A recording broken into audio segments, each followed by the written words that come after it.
Yeah, friends, good morning, and I welcome all of you to this today's video, almost seminar, which is being organized by the All India Liaison AP State Unit. And I congratulate AP Unit on behalf of the Southern Zonal Council also, because I happen to be the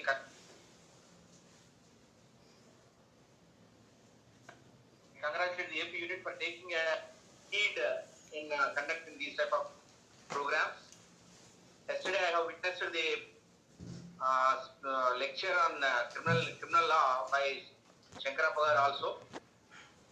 In fact, this is a crucial time for us since because of the pandemic situation, we are confined to our offices rather houses also. But this is the right time to update our skills. I don't say that all advocates are able to utilize this type of opportunity, but the people who are able to get mobiles and Zoom apps like this, they can make an effort. But there are a good number of advocates who are not having this type of facility also. We have to think of about them also. But unfortunately, fortunately, the ILU is conducting this meeting on video system. But every year, it is the regular activity of all India Law Students in both the Telangana and Andhra Pradesh states to have political professional classes by calling upon all the junior advocates to the seminar halls, etc. And visual, physical presence will be there. But now it is confined to video conferencing. But coming to the point also, today Comrade Narra has informed me that the class will be on constitutional law and the aspects such as the issues. And we all know that after completing our law or during course of our law, we will be touching with the constitution as a subject for sake of marks and for the sake of passing of LLB examination. To that extent, we will concentrate. But there is a variation between the regular practitioners also with regard to application of constitution. As trial lawyers in the rural areas, that is say from district level to lower level, advocates are not supposed not having an opportunity to refer the constitution before the court of law. But at the high court level, all the advocates are supposed to be thorough with constitution. But during the last few years, there happens to be a sweeping change in the judiciary and also the law. Now the Legal Services Authority is there, and the Human Rights Court is also confirmed on the additional district court at district level. So the trial court advocates are also should equip with the constitution, so we can grasp.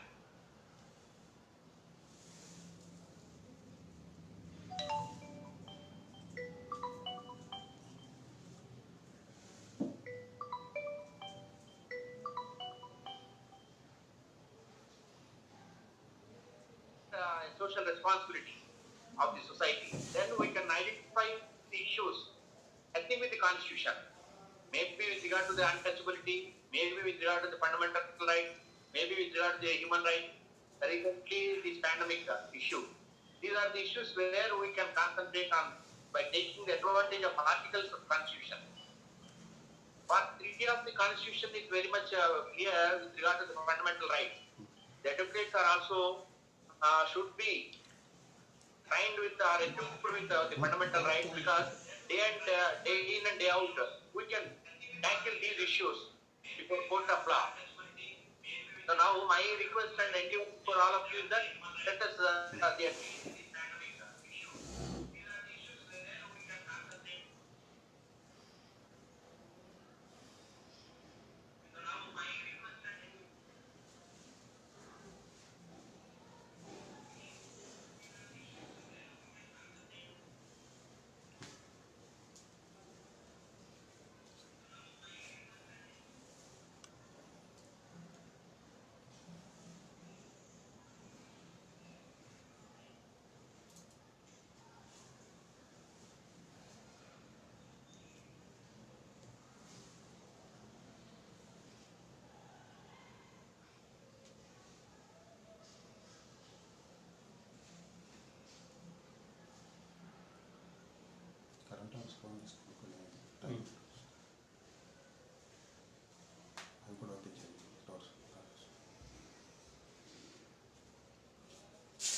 అది సరిగ్గా పెట్టింది దాన్ని.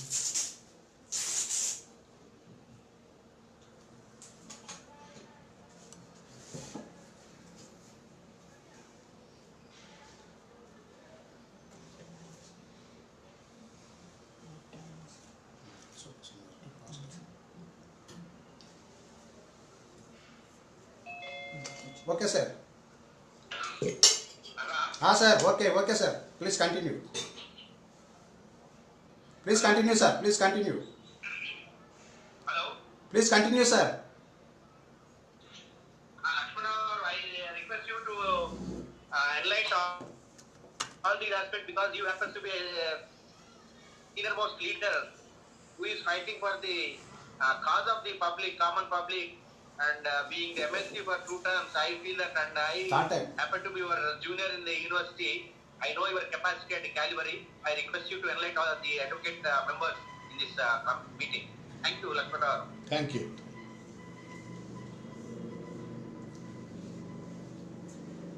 Hello, Nara. Okay sir. Our beloved guest will speak now. Please, please. Hello, Nara.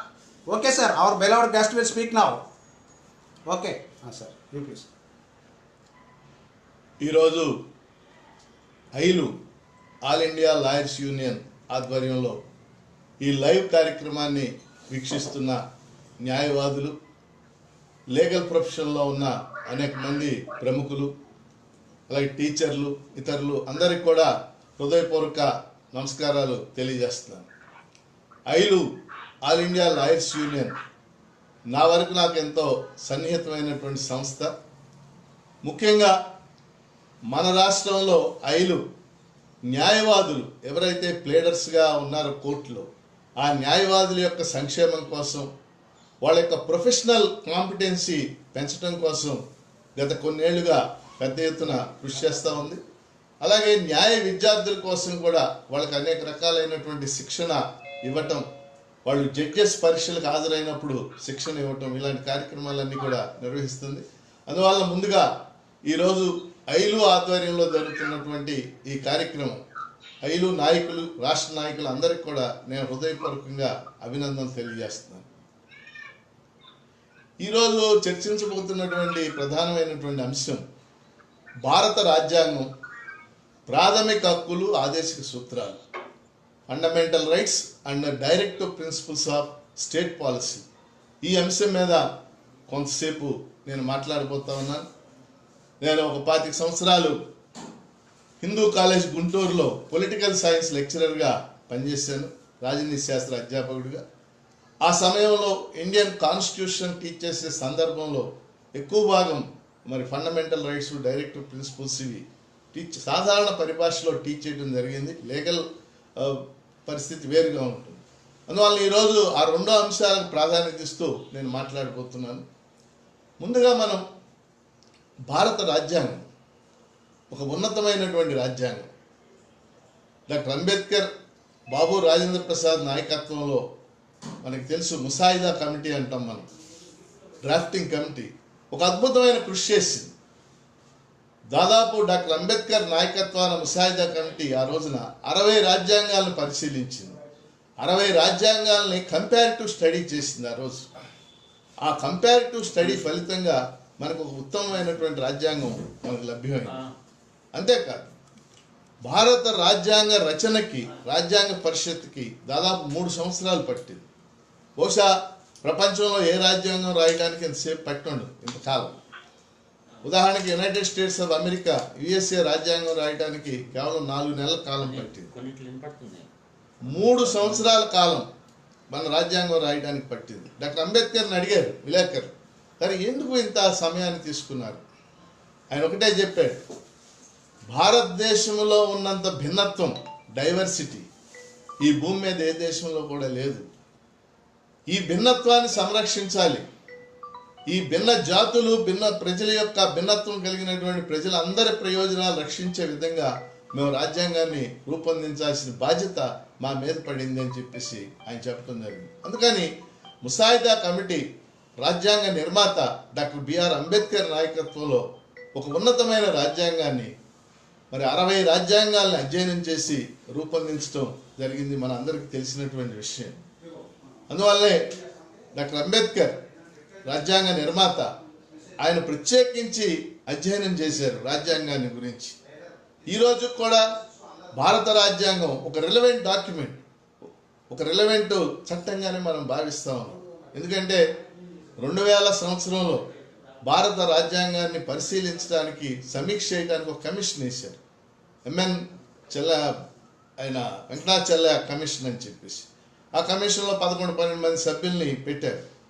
ఆ commission కూడా దేశవ్యాప్తంగా tour చేసి భారత రాజ్యాంగం ఇప్పటికీ రిలవెంటే, భారత రాజ్యాంగం ఇప్పటికీ కూడా ప్రాసంగికత కలిగి ఉంది, అయితే అదే సమయంలో కొన్ని మార్పుల్ని అది సూచించడం అనేది జరిగింది.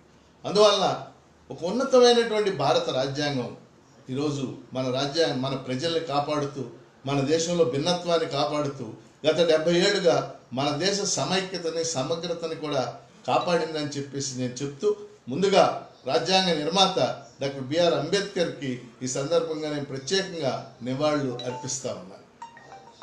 ఈరోజు నేను రాజ్యాంగం గురించి చాలా విస్తృతంగా మాట్లాడవచ్చు. మనం అనేక అంశాలు ఉన్నాయి మన రాజ్యాంగం, ఆర్టికల్స్ ఉన్నాయి, షెడ్యూల్స్ ఉన్నాయి, పార్ట్స్ ఉన్నాయి, అనేక విషయాలు ఉన్నాయి, మన అందరికీ తెలిసినటువంటి విషయం.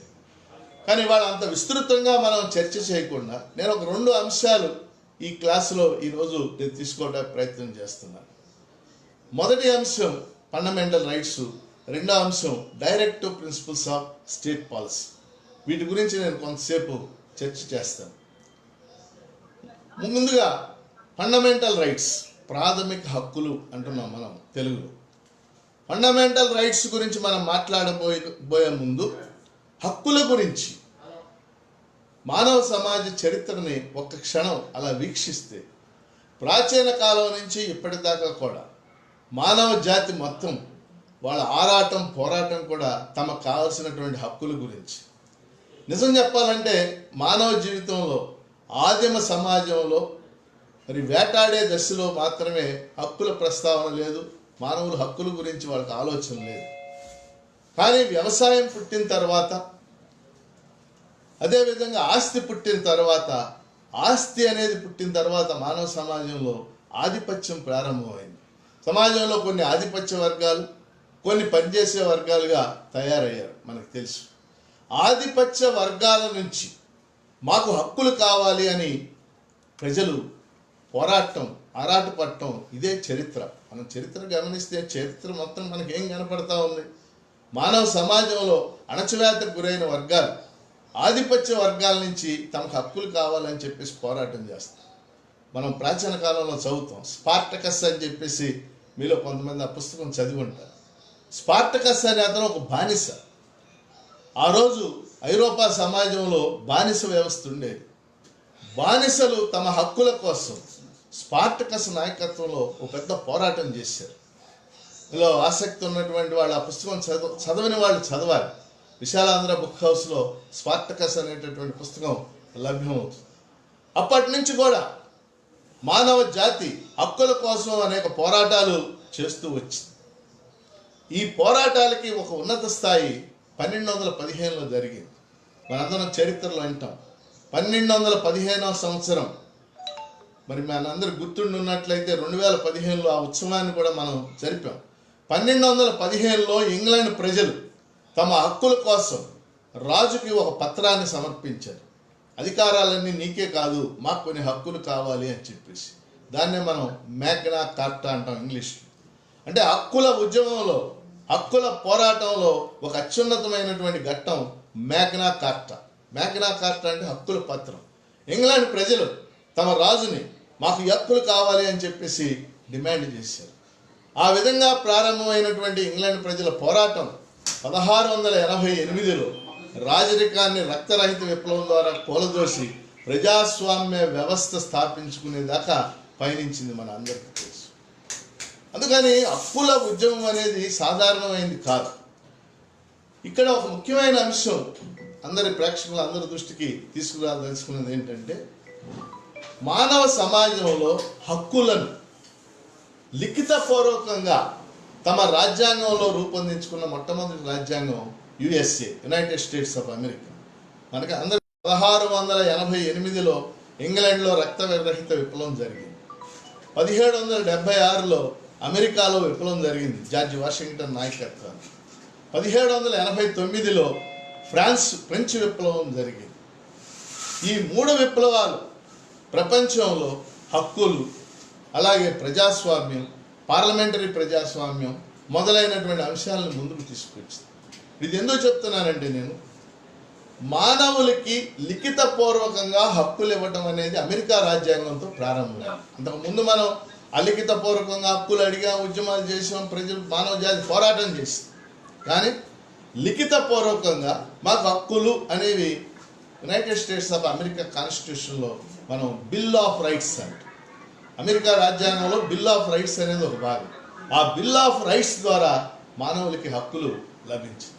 అంటే మనం చూస్తే, మనం బిల్ ఆఫ్ రైట్స్ అమెరికన్ కాన్స్టిట్యూషన్లో ఇంట్రడ్యూస్ చేసిన తర్వాత ఇక వరుసగా అనేక రాజ్యాంగాలు, ఫ్రెంచ్ రాజ్యాంగం కానీ, తర్వాత కాలంలో బెల్జియం రాజ్యాంగం కానీ, ఈ రాజ్యాంగాలన్నీ కూడా తమ తమ రాజ్యాంగాల్లో హక్కుల్ని పొందపరచడం జరిగింది. అందుకని మొత్తంలో నేను ఇప్పుడు చెప్పదలుచుకున్న పాయింట్ ఏంటంటే, సారాంశం ఏంటంటే, మానవ సమాజం, మానవ జాతి హక్కులు కోరటం అనేది కేవలం రాజ్యాంగాలతోనే ప్రారంభం కాలేదు.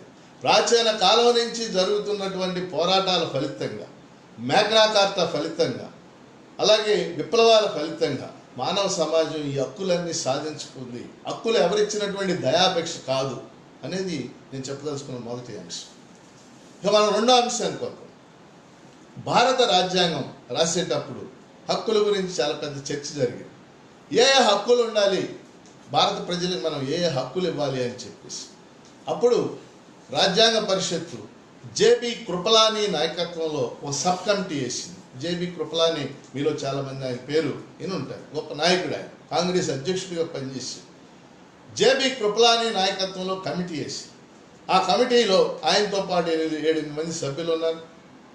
ఆ కమిటీ సుదీర్ఘంగా చర్చించి భారత రాజ్యాంగంలో ఫండమెంటల్ రైట్స్ ఏర్పాటు చేయాలి అని చెప్పి.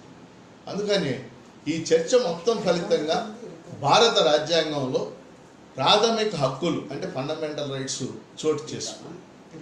మనం రాజ్యాంగంలో పరిశీలన చేస్తే, రాజ్యాంగంలో 3వ భాగంలో పార్ట్ 3 3వ భాగంలో ఆర్టికల్ 12 నుంచి 35 వరకు, ఆర్టికల్ 12 to 35 రాజ్యాంగం రాసినప్పుడు 7 ఫండమెంటల్ రైట్స్ని రాజ్యాంగ నిర్మాతలు చేర్చారు. మనందరికీ తెలుసు 7 fundamental rights.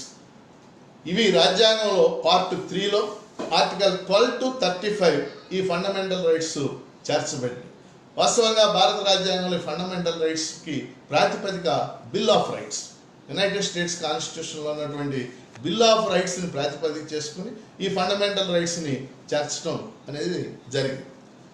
So fundamental rights రాజ్యాంగం 3వ భాగంలో 7 ఫండమెంటల్ రైట్స్, అవి సంపూర్ణంగా ఉన్నాయా లేదా పెద్ద చర్చ ఉంది, ఆ జోలికి నేను ఇప్పుడు వెళ్తాను. 7 ఫండమెంటల్ రైట్స్ చేర్చారు. ఏమిటా ఫండమెంటల్ రైట్స్ మనకు తెలుసు. ఒకటి, right to equality. Right to equality article 14 to 18 14 నుంచి 18 వరకు ఉన్నటువంటి నిబంధనలు సమానత్వ హక్కు గురించి తెలియజేసింది. 2, రైట్ టు ఫ్రీడమ్, స్వాతంత్ర్య హక్కు ఆర్టికల్ 19 to 22 19 నుంచి 22 వరకు ఉన్నటువంటి నిబంధనలు 19 to 22 22 వరకు ఉన్న నిబంధనలు right to freedom. 3, right against exploitation. Right against exploitation అంటే దోపిడీ నిరోధించే హక్కు ఆర్టికల్ 23, 24 ఈ 2 articles.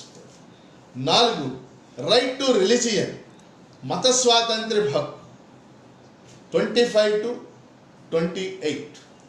5, cultural and educational right. Cultural and educational right విద్యా సాంస్కృతిక హక్కు అంటాం మనం, అది 29, 30. 6, రైట్ టు ప్రాపర్టీ, ఆస్తి హక్కు అంటే ఇప్పుడు లేదు, దాని గురించి తర్వాత చెప్తారు. రైట్ టు ప్రాపర్టీ ఆస్తి హక్కు ఆర్టికల్ 31. 7వది, రైట్ టు కాన్స్టిట్యూషనల్ రెమెడీస్, రాజ్యాంగ పరిహారం అంటాం తెలుగులో, అది 7వ హక్కుగా ఉంది. మరొకసారి మనం వీటిని వరుసగా చక్కచక్క కనుక చూసినట్లయితే, right to equality article 14 to 18, right to freedom article 19 to 22. అలాగే right against exploitation 23-24, right to religion 25 to 28, cultural and educational right 29-30, right to property 31, right to constitutional remedies 32. ఇవి ఫండమెంటల్ రైట్స్. అలాగే ఆర్టికల్ 12, 13, ఉదాహరణకి 13 ఉంది. ఇప్పుడు మన రాజ్యాంగంలో న్యాయ సమీక్ష అధికారం అనేది ప్రత్యేకంగా వాడలేదు, జ్యుడిషియల్ రివ్యూ అనే పదం వాడలేదు. కానీ ఆర్టికల్ 19 జ్యుడిషియరీకి జ్యుడిషియల్ రివ్యూ చేసే అధికారాలు ఇచ్చింది. ఉదాహరణకి ఫండమెంటల్ రైట్స్కి వ్యతిరేకంగా ఉన్నటువంటి చట్టాలు అవి కొట్టేసే అధికారం, అవి చెల్లవు అని చెప్పేటటువంటి నల్ అండ్ వైట్ చెల్లవు అని చెప్పే అధికారాన్ని ఆర్టికల్ 13 జ్యుడిషియరీకి ఇచ్చింది. అలాగే ఆర్టికల్ 34, 35, 36, 33, 34, 35 ఇవి మార్షల్ లా ఉన్న ప్రాంతాల్లో రైట్స్ ఏ విధంగా ఉంటాయి, అలాగే సాయుధ బలాలకు రైట్స్ ఉంటాయా లేవా మొదలైనటువంటి విషయాల్ని ఇవి ఎక్స్ప్లెయిన్ చేయడం అనేది జరిగింది. అంటే ఓవరాల్గా మనం చూసినప్పుడు భారత రాజ్యాంగంలో 7 ఫండమెంటల్ రైట్స్ మనం కనపడుతుంది. ఇది రాజ్యాంగం రాసినప్పుడు, ఇప్పుడు 6 మాత్రమే ఉన్నాయి. ఏమిటి ఫండమెంటల్ రైట్స్ యొక్క విశిష్టత ఏమిటి? ఫండమెంటల్ రైట్స్ అంటే ప్రాథమిక హక్కులు. మానవుడికి కావలసినటువంటి స్వేచ్ఛ, మానవుడికి స్వేచ్ఛ కావాలి. మనం ఫ్రెంచ్ విప్లవంలో చదువుతాం, ఫ్రెంచ్ విప్లవం యొక్క slogans equality, Liberty, equality, fraternity, స్వేచ్ఛ, సమానత్వం, సౌభ్రాతృత్వం. మానవుడికి స్వేచ్ఛ కావాలి. ఆ స్వేచ్ఛ ఫండమెంటల్ రైట్స్ ద్వారా లభ్యమవుతుంది. అందుకని మనం కాన్స్టిట్యూషన్ ప్రియాంబుల్లో కూడా మనం లిబర్టీని చేర్చాం. Liberty of thought, expression, belief, worship ఇవన్నీ కూడా మనిషికి ఉండాలి అని మనం ప్రియాంబుల్లో చెప్పాం. కాబట్టి మానవుడికి స్వేచ్ఛ కల్పించటానికి, ఆ స్వేచ్ఛ ద్వారా స్వాతంత్ర్యం పొందటానికి ప్రాథమిక హక్కుల ద్వారా రాజ్యాంగం అవకాశం కల్పించింది. అంతేకాదు ప్రాథమిక హక్కులకి న్యాయస్థానాల సంరక్షణ ఉంటుంది. మనం లీగల్ శాంటిటీ అంటాం. ఒక న్యాయ పద్ధతి ఉంటుంది. మన హక్కుల్ని కాపాడటానికి న్యాయ వ్యవస్థ పనిచేస్తూ ఉంటుంది. అందుకని రాజ్యాంగ నిర్మాతలు ఇక్కడ 2 ముఖ్యమైనటువంటి ఆర్టికల్స్ని ఇంక్లూడ్ చేశారు. 2 ముఖ్యమైన ఆర్టికల్స్ చెప్పబోతా ఉన్నాను. ఒకటి ఆర్టికల్ 32, ఫండమెంటల్ రైట్స్లో ఉన్నటువంటి ఈ article 32 right to constitutional remedies. అందుకని ఈ ఆర్టికల్ని doctor BR Ambedkar it is the heart of the fundamental rights. ఈ ఆర్టికల్ని డాక్టర్ అంబేద్కర్ ఆర్టికల్ 32ని it is the heart of the fundamental rights అన్నాడు. అంటే ప్రాథమిక హక్కులకి గుండె వంటిది ఏమిటి ఆర్టికల్ 32. ఎందుకన్నాడు ఆ మాట? రాజ్యాంగంలో ఆర్టికల్ 32 ద్వారా సుప్రీంకోర్టు, ఆర్టికల్ 226 226 ఆర్టికల్ ద్వారా హైకోర్టు, ఈ 2 నిబంధనలు ఆర్టికల్స్ ద్వారా పౌరుడు తన ప్రాథమిక హక్కులను కాపాడుకునే హక్కు కలిగి ఉన్నాడు. తన ప్రాథమిక హక్కులు కనుక వైలేషన్ జరిగినట్లయితే పౌరుడు సుప్రీంకోర్టుకి, హైకోర్టుకి వెళ్ళినట్లయితే ఆర్టికల్ 32, ఆర్టికల్ 226 ద్వారా సుప్రీంకోర్టు, హైకోర్టు ఈ హక్కుల్ని కాపాడుతుంది. ఏ విధంగా కాపాడుతుంది? ఈ 2 ఆర్టికల్స్ ద్వారా సుప్రీంకోర్టు కానీ, హైకోర్టు కానీ 5 రకాల రిట్లు జారీ చేసే అధికారాన్ని కలిగి ఉన్నాయి. Habeas corpus, mandamus, quo warranto, certiorari, prohibition. Habeas corpus, mandamus, quo warranto, certiorari, prohibition. ఈ 5 రకాల రిట్ల ద్వారా ఆర్టికల్ 32 ద్వారా సుప్రీంకోర్టు, ఆర్టికల్ 226 ద్వారా హైకోర్టు పౌరుడి యొక్క ప్రాథమిక హక్కుల్ని కాపాడతాయి అనేది మన దృష్టిలో ఉండాల్సినటువంటి. దీని మీద 100 కేసులు ఉన్నాయి, మీ అందరికీ తెలుసు. ఇప్పుడు ఒక ఉదాహరణ చెప్తాను. ఉదాహరణకి ఆర్టికల్ 22 ఉంది, రైట్ టు ఫ్రీడమ్. 22 ప్రకారం ఒక వ్యక్తిని అరెస్టు చేస్తే 24 గంటల్లో న్యాయస్థానంలో హాజరుపరచాలి. దీనికి అనేక మినహాయింపులు ఉన్నాయి, మినహాయింపుల తర్వాత చెప్తారు. ఆర్టికల్ 22 ప్రకారం ఒక వ్యక్తిని అరెస్టు చేస్తే 24 గంటల్లో న్యాయస్థానంలో హాజరుపరచాలి. పోలీసులు ఒక వ్యక్తిని అరెస్ట్ చేశారు, మనకు ఆ ఇన్ఫర్మేషన్ ఉంది, కానీ కోర్టులో హాజరుపరచలేదు. హాజరుపరచకపోగా మాకేమీ తెలియదు అని చెప్పి అప్పుడు పౌరుడికి ఏమిటి రక్షణ? పౌరుడు హైకోర్టు కానీ, సుప్రీంకోర్టుకి కానీ వెళ్ళినట్లయితే, సుప్రీంకోర్టు కానీ, హైకోర్టు కానీ హెబియస్ కార్పస్ అనే రిట్ అంటే మనకు తెలుసు ఆజ్ఞ. రిట్ జారీ చేసే అధికారం 2 కోర్టులకు. దీని మీద వందల కేసులు జరిగినాయి మన కళ్ళ ముందే. మన గుంటూరులో కానీ ఇతర అనేక ప్రాంతాల్లో ఈ పౌరుల హక్కులు కాపాడటానికి రిట్లు జారీ చేయటం అనేది హేబియస్ కార్పస్ అన్నింటిలో అనేకమైన జరిగింది. అందుకని ప్రాథమిక హక్కులకి న్యాయస్థానాల సంరక్షణ ఉంటుంది. న్యాయస్థానాల ద్వారా మన హక్కులు కాపాడుకోవచ్చు. అలాగే ఈ హక్కులు కాపాడటానికి సుప్రీంకోర్టు 32 ప్రకారం, హైకోర్టు 226 ప్రకారం రిట్లు జారీ చేయవచ్చు. ఇది ప్రాథమికుల యొక్క హక్కుల యొక్క ప్రాముఖ్యత. ఇప్పుడు రెండో అంశం, చాలా ముఖ్యమైన అంశం ఇప్పుడు నేను చెప్పదలుచుకుంది ఏంటంటే, ప్రాథమిక హక్కులకు సంబంధించి రాజ్యాంగంలో రాసేసుకుంటే సరిపోదు కదా, వాటి అమలు ఎలా జరుగుతుంది, అమలు తీరు ఎలా జరుగుతుంది, దీనికి సంబంధించి గత 70 ఏళ్ళుగా జరిగినటువంటి కొన్ని ముఖ్యమైనటువంటి అంశాలు ఇప్పుడు ఈ కార్యక్రమం వీక్షిస్తున్న వారి దృష్టికి నేను తేదలుచుకున్నాను. గత 70 ఏళ్ళుగా ప్రాథమిక హక్కులకు సంబంధించి కొన్ని వేల కేసులు జరిగాయి. కొన్ని వేల కేసులు, ప్రతి ఆర్టికల్ మీద కేసులు జరిగాయి, ప్రతి హక్కు మీద కేసులు జరిగాయి. రైట్ టు ఫ్రీడమ్ మీద కొన్ని వేల కేసులు జరిగాయి, రైట్ టు ప్రాపర్టీ మీద కేసులు జరిగాయి. కొన్ని వేల కేసులు మనకి తెలుసు.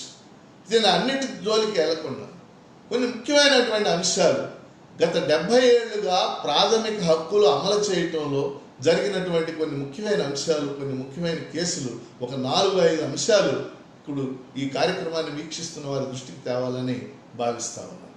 మొట్టమొదటిది ఆస్తి హక్కు, రైట్ టు ప్రాపర్టీ. రాజ్యాంగ నిర్మాతలు రాజ్యాంగాన్ని రాసినప్పుడు ఆస్తి హక్కును కూడా ఫండమెంటల్ రైట్గా చేర్చారు. ఆర్టికల్ 31లో చేర్చారు. ఆర్టికల్ 31తో పాటు ఆర్టికల్ 19F అని చెప్పేసి రైట్ టు ఫ్రీడమ్లో కూడా ఆస్తి హక్కు గురించి రాశారు. 19Fలో ఏం రాశారంటే, పౌరుడు ఆస్తిని సంపాదించడానికి, ఆస్తిని అనుభవించటానికి, ఆస్తిని అన్యాక్రాంతం చేయటానికి హక్కు కలిగి ఉన్నాడు. ఆస్తిని సంపాదించటానికి, ఆస్తిని అనుభవించటానికి, ఆస్తిని అన్యాక్రాంతం చేయడానికి హక్కు కలిగి ఉన్నాడు. ఎంత ఆస్తి అక్కడేం రాయదు కదా. దీనికి సంబంధించి అనేక కేసులు జరిగాయి. అలాగే ఆర్టికల్ 31 పౌరుల ఆస్తిని స్వాధీనం చేసుకున్నప్పుడు నష్టపరిహారం చెల్లించాలి అని ఆర్టికల్ 31లో రాశారు. ఈ విధంగా ఆస్తి హక్కు ఒక ఫండమెంటల్ రైట్గా రాజ్యాంగం రాసినప్పుడు ఉంది, మనందరికీ తెలుసు. కానీ 1978లో జనతా పార్టీ ప్రభుత్వం అధికారంలోకి వచ్చిన తర్వాత ఆస్తి హక్కుని ప్రాథమిక హక్కుల నుండి తొలగించారు. Right to property was removed from fundamental rights. Now, right to property, just it is a legal right according to Article 300A only. అంటే ఆస్తి హక్కు 1978లో 44వ రాజ్యాంగ సవరణ ద్వారా ప్రాథమిక హక్కుల నుండి తొలగించబడి ప్రస్తుతం అది ఒక లీగల్ రైట్, అంటే ఒక చట్టబద్ధమైన హక్కు మాత్రమే ఉంది. ఎందుకని ఆస్తి హక్కు తొలగించబడి? ఇక్కడ 2-3 ముఖ్యమైనటువంటి కేసులు ఉన్నాయి. భారత జ్యుడిషియరీలో చాలా ఇంపార్టెంట్ కేసులు, న్యాయ వ్యవస్థలో చాలా ఇంపార్టెంట్ కేసులు. ఆస్తి హక్కు తొలగించడానికి కారణం ఏంటంటే, అది రాజ్యాంగం అమల్లోకి వచ్చిన తర్వాత అనేక వివాదాలకి దారితీసింది. ఉదాహరణకి, రాజ్యాంగం అమల్లోకి రాగానే కేంద్ర ప్రభుత్వం రాష్ట్రాలకు చెప్పింది, జమీందారీ విధానాన్ని రద్దు చేయండి అని చెప్పేసి. మనందరికీ తెలుసు, బ్రిటిష్ వాళ్ళ కాలంలో జమీందారీ విధానం అమల్లో ఉండేది. రాజ్యాంగం అమల్లోకి వచ్చా కూడా జమీందారీ విధానం అమల్లో ఉంది. జమీందారులు ఒక్కొక్కరు వేల ఎకరాలు, 70,000 ఎకరాలు, 1,00,000 ఎకరాలు, 2,00,000 ఎకరాలు, 3,00,000 ఎకరాల ఆస్తిని జమీందారులు కలిగి ఉండేవాడు. ముఖ్యంగా ఉత్తరప్రదేశ్, బీహార్, బెంగాల్, ఆంధ్ర ఈ పార్టీలన్నింటిలో కూడా జమీందారీ విధానం. అట్లాగే తెలంగాణ లాంటి ప్రాంతంలో దేశ్ముఖులు, జాగీర్దారులు వీళ్ళంతా కూడా వేల ఎకరాలు కలిగి ఉండేవారు. రాజ్యాంగం అమల్లోకి వచ్చిన తర్వాత జమీందారీ విధానాన్ని రద్దు చేయండి అని కేంద్రం రాష్ట్రాలకు చెప్పింది. ఎందుకంటే ల్యాండ్ అనేది రాష్ట్ర జాబితాలో ఉంటుంది. అనేక రాష్ట్రాలు జమీందారీ విధానాన్ని రద్దు చేస్తూ చట్టాలు చేసినప్పుడు జమీందారులు కొంతమంది కోర్టులకు వెళ్ళారు. ఉదాహరణకి కొన్ని కోర్టులు, కలకత్తా హైకోర్టు, అలహాబాద్ హైకోర్టు, ఇవన్నీ కూడా జమీందారీ విధానం రద్దు సమంజసమే, అబాలిష్ చేయాలి జమీందారీ విధానం, ఎందుకంటే ప్రజాస్వామ్య వ్యవస్థలో జమీందారీ విధానం పనికిరాదు అని చెప్పి బాగుంది అంతవరకు. కానీ బీహార్లో Kameshwari Singh versus state of Bihar Kameshwari Singh versus state of Bihar. ఈ కేసులో బీహార్ హైకోర్టు జమీందారీ విధానం రద్దు సమంజసం కాదు, జమీందారులు కూడా పౌరులే కదా, వాళ్ళకి ఆస్తిని సంపాదించడానికి అనుభవించడానికి అన్యాక్రాంతం చేయడానికి హక్కు ఉంది కదా అని చెప్పేసి బీహార్ హైకోర్టు తీర్పు చెప్పింది. అసలుగా అది దారుణమైనటువంటి తీర్పు. ఎందుకంటే జమీందారీ విధానాలు ప్రజాస్వామ్య వ్యవస్థలు ఎలా ఉంటాయి. అందువల్ల జమీందారీ విధానాన్ని రద్దు చేయడానికి భారత ప్రభుత్వం రాజ్యాంగం, భారత పార్లమెంటు రాజ్యాంగం అమల్లోకి వచ్చిన తర్వాత మొట్టమొదటి రాజ్యాంగ సవరణ చేసి జమీందారీ విధానాన్ని రద్దు చేసింది. చేయటమే కాదు, మొదటి రాజ్యాంగ సవరణ ద్వారా, ఫస్ట్ కాన్స్టిట్యూషనల్ అమెండ్మెంట్ ద్వారా రాజ్యాంగంలో 9th షెడ్యూల్, ఇప్పుడు ఈరోజు మనం చాలామంది 9th షెడ్యూల్ గురించి మాట్లాడుతూ ఉన్నాం. 9th షెడ్యూల్ అనేటటువంటి షెడ్యూల్, అంతకుముందు రాజ్యాంగంలో 8 షెడ్యూళ్ళే ఉన్నాయి. 9వ షెడ్యూల్ని 9th షెడ్యూల్ని ఈ రాజ్యాంగంలో చేర్చడం అనేది జరిగింది. ఆ విధంగా జమీందారీ విధానం రద్దయింది. ఆ తర్వాత ఇంకా అనేకమైన కేసులు ఆస్తి హక్కు గురించి వచ్చింది. 1955లో బెంగాల్లో Bela Banerjee versus state of Bengal అని చెప్పేసి ఒక కేసు నష్టపరిహారం గురించి జరిగింది. అలాగే 1963, 64 ఆ ప్రాంతాల్లో రాజస్థాన్లో Sajjan Singh versus state of Rajasthan అని కొన్ని కేసులు జరిగాయి. ఈ కేసులన్నిటిలో కూడా ప్రధానమైనటువంటి అంశం ఆస్తి హక్కే. ఈ ఆస్తి హక్కుకు సంబంధించి ఆస్తులు స్వాధీనం చేసుకున్నప్పుడు నష్టపరిహారం ఎంత చెల్లించాలి, ఏ విధంగా చెల్లించాలి, అసలు ఆస్తులు స్వాధీనం చేసుకోవడం సమంజసమేనా, ఈ రకమైన చర్చలు. ఈ వచ్చిన ప్రతిసారి కూడా పార్లమెంట్ ఒక రాజ్యాంగ సవరణ చేయాల్సి వచ్చింది. ఆ విధంగా పార్లమెంటు ఆస్తి హక్కుకు సంబంధించి వచ్చిన వివాదాలు పరిష్కరించడానికి 1వ రాజ్యాంగ సవరణ చేసింది, 4వ రాజ్యాంగ సవరణ చేసింది, 17వ రాజ్యాంగ సవరణ చేసింది. ఇన్ని సవరణలు చేయాల్సి చేసిన తర్వాత ఇప్పుడు చెప్పబోయే 2 కేసులు చాలా పాపులర్ కేసులు, మనందరికీ తెలిసినటువంటి కేసులు, ముఖ్యమైనటువంటి కేసులు కూడా. ఇవన్నీ జరిగిన తర్వాత 1967లో సుప్రీంకోర్టు ముందుకి ఒక ముఖ్యమైన కేసు వచ్చింది. ముఖ్యమైన కేసు 1967లో Golaknath versus state of Punjab.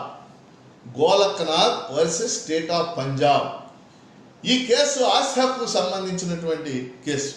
Golaknath అని చెప్పేసి ఒక భూస్వామి ఆయన యొక్క భూముల్ని స్వాధీనం చేసుకుంటే వాళ్ళు పంజాబ్ ప్రభుత్వం మీద వేసిన కేసు, హైకోర్టు ఇచ్చినటువంటి తీర్పు, ఆ తర్వాత సుప్రీంకోర్టులో ఈ కేసు వచ్చింది. ఈ కేసును విచారించడానికి ఆ రోజు సుప్రీంకోర్టు ఒక ధర్మాసనం ఏర్పాటు చేసింది. 11 మంది జడ్జెస్తో ధర్మాసనం ఏర్పాటు చేసింది. ఆ ధర్మాసనానికి చీఫ్ జస్టిస్గా మన రాష్ట్రానికి చెందినటువంటి ఆ రోజు chief justice Koka Subbarao, chief justice ఆయన నాయకత్వం వహించారు. కోకా సుబ్బారావు నాయకత్వంలో ధర్మాసనం ఈ కేసు విచారించడానికి, Golaknath versus state of Punjab case విచారించడానికి ఏర్పడింది. ఈ కేసును విచారించినటువంటి సుప్రీంకోర్టు ధర్మాసనం 11 మంది జడ్జెస్తో ఏర్పడినటువంటి ధర్మాసనం 6-5 మెజార్టీతో తీర్పు చెప్పింది. 6-5 మెజార్టీతో తీర్పు చెప్పింది. ఏమిటా తీర్పు? ఈ తీర్పు ఆ రోజు దేశంలో పెద్ద వివాదాన్ని సృష్టించింది, పెద్ద సంచలనాన్ని సృష్టించింది. ఏమిటి ఆ తీర్పు? గోలక్నాథ్ కేసులో ఇచ్చినటువంటి తీర్పు, parliament has no power to amend fundamental rights. పార్లమెంటుకి ప్రాథమిక హక్కుల్ని సవరణ చేసే అధికారం లేదు. ఇంతకుముందు చాలాసార్లు చేసి 1వ రాజ్యాంగ సవరణ, 4వ రాజ్యాంగ సవరణ, 17వ రాజ్యాంగ సవరణ, ఈ సవరణలన్నీ చేసింది, అయిపోయింది గతం కథ. కానీ ఇక ముందు అంటే ప్రాస్పెక్టివ్ జడ్జిమెంట్ అన్నమాట. మనం జడ్జిమెంట్స్ రిట్రాస్పెక్టివ్, ప్రాస్పెక్టివ్ అంటాం. ఇక్కడ గోలక్నాథ్ కేసులో సుప్రీంకోర్టు ప్రాస్పెక్టివ్ జడ్జిమెంట్ ఇచ్చింది. ఇక నుంచి పార్లమెంటుకి ప్రాథమిక హక్కుల్ని సవరణ చేసే అధికారం లేదు. Parliament has no power to amend fundamental rights అని తీర్పు. ఇది దేశంలో పెద్ద సంచలనాన్ని సృష్టించింది. ఎందుకంటే అంతకుముందు మరి జమీందారులు రద్దు చేయాల్సి వచ్చింది, అమెండ్మెంట్ చేయాల్సి వచ్చింది. రిజర్వేషన్లు చెల్లుబాటు అవుతాయి అని చెప్పాల్సి వచ్చింది. రిజర్వేషన్ మీరు తర్వాత చెప్తాను మరి. అప్పుడు మళ్ళీ అమెండ్మెంట్ చేయాల్సి వచ్చింది. మరి పార్లమెంట్కి అధికారం లేకపోతే జమీందారులు అలాగే ఉండేవాళ్ళు కదా, భూ సంస్కరణ చట్టాలు అమల్లోకి వచ్చేవి కాదు కదా అనేటటువంటి ఒక పెద్ద డిబేట్ ఈ సందర్భంగా జరిగింది. అందువల్ల భారత న్యాయ వ్యవస్థలో గోలక్నాథ్ కేసు అనేది ఒక ఫేమస్ కేసుగా, అత్యంత వివాదాస్పదమైన కేసుగా కొనసాగింది ఆస్తి హక్కు సంబంధించి అనేది ఈ కార్యక్రమాన్ని వీక్షిస్తున్న వారందరూ కూడా గమనించాలని చెప్పేసి నేను కోరుతున్నాను. ఈ జడ్జిమెంట్ తర్వాత ఆ టైంలోనే శ్రీమతి ఇందిరాగాంధీ ప్రైమ్ మినిస్టర్, మనందరికీ తెలుసు. 1966-67లో ఆవిడ ప్రైమ్ మినిస్టర్. లాల్ బహదూర్ శాస్త్రి చనిపోయింది. ఆవిడ తన యొక్క విధానాల్లో భాగంగా, లేకపోతే ఆవిడ ఇమేజ్ బిల్డింగ్ అనుకోవచ్చు, ఇమేజ్ బిల్డింగ్లో భాగంగా వరుసగా అనేక చర్యలు చేపట్టింది. ఉదాహరణకు మీకు తెలుసు, రాజభరణాలు రద్దు చేసి, రాజులకు భరణం ఉండేది, అంటే ప్రివీ పర్సెస్ అనేవాడు. అంటే సర్దార్ వల్లభాయ్ పటేల్ స్వదేశీ సంస్థానాలని స్వాధీనం చేసుకున్నప్పుడు వాళ్ళకు భరణం ఇస్తాం అని చెప్పారు. దాన్ని ప్రివీ పర్సెస్ అనేవాడు. రాజభరణాన్ని ఇందిరాగాంధీ రద్దు చేసింది. వాస్తవంగా అది ఒక మంచి చర్య. కానీ రాజులందరూ, ఇప్పుడు మాధవరావు సింధియా అని చెప్పేసి మనకి చనిపోయాడు, గ్వాలియర్ రాజా, ఆయన కూడా, వీళ్ళందరూ కూడా సుప్రీంకోర్టుకి వెళ్ళారు. న్యాయస్థానాలు రాజభరణాలు రద్దు చేయడం సమంజసం కాదు అని తీర్పు. ఆ తర్వాత 1969 వచ్చేసరికి ఇందిరాగాంధీ, మనందరికి తెలుసు, బ్యాంకుల జాతీకరణ చేసింది. అంటే ప్రైవేట్ రంగంలో ఉండే, ఇప్పుడు మనం చూస్తున్న బ్యాంకులన్నీ కూడా Andhra bank, union bank of India, Indian bank, ఇవన్నీ ప్రైవేట్ రంగంలో ఉండే. ఈ బ్యాంకులన్నీ జాతీకరణ చేసింది. బ్యాంకుల యజమానులు కోర్టుకు వెళ్ళారు. బ్యాంకుల జాతీకరణ చెల్లదు అని చెప్పింది సుప్రీంకోర్టు. అందుకని వరుసగా ఇండియన్ పార్లమెంటు 24వ రాజ్యాంగ సవరణ కోలక్నాథ్ కేసులో తీర్పును రద్దు చేయడానికి, అట్లా 25వ రాజ్యాంగ సవరణ రాజభరణాల రద్దులో తీర్పుని రద్దు చేయడానికి, 26వ రాజ్యాంగ సవరణ బ్యాంకుల జాతీకరణ కేసులో తీర్పును రద్దు చేయడానికి వరుసగా అమెండ్మెంట్స్ చేయొచ్చు. అంటే 24, 25 అంటే పొలిటికల్ ఆస్పెక్ట్ని కూడా మనం అర్థం చేసుకోవాలి. జ్యుడిషియరీ వ్యవహారం ఒక జ్యుడిషియరీతోనే కొనసాగి, దానికి వెనకాల ఉండే పొలిటికల్ ఆస్పెక్ట్స్ కూడా మనం అర్థం చేసుకోవాల్సినటువంటి అవసరం. అందువల్ల ఆ రోజున జ్యుడిషియరీకి సంబంధించి ఒక పెద్ద డిబేటు, ఈ చర్చ అంతా కూడా నడిచింది. ఇలాంటి సమయంలో సుప్రీంకోర్టుకు ఇంకో ముఖ్యమైన కేసు వచ్చింది. ఈ కేసు కూడా ఇండియాకు సంబంధించి చాలా ఇంపార్టెంట్ కేసు, మనందరికీ తెలుసు. 1973లో Kesavananda Bharati versus state of Kerala. Kesavananda Bharati versus state of Kerala. ఇది కూడా ఆస్తి హక్కుకు సంబంధించినటువంటి ఒక ముఖ్యమైనటువంటి కేసు. ఈ కేసును విచారించడానికి సుప్రీంకోర్టు చాలా పెద్ద ధర్మాసనం ఏర్పాటు చేసింది. 13 మంది జడ్జెస్తో ధర్మాసనం జస్టిస్ సిక్రీ నాయకత్వాన ఏర్పడింది. Justice S.M. సిక్రీ అప్పుడు సుప్రీంకోర్టు ప్రధాన న్యాయమూర్తి.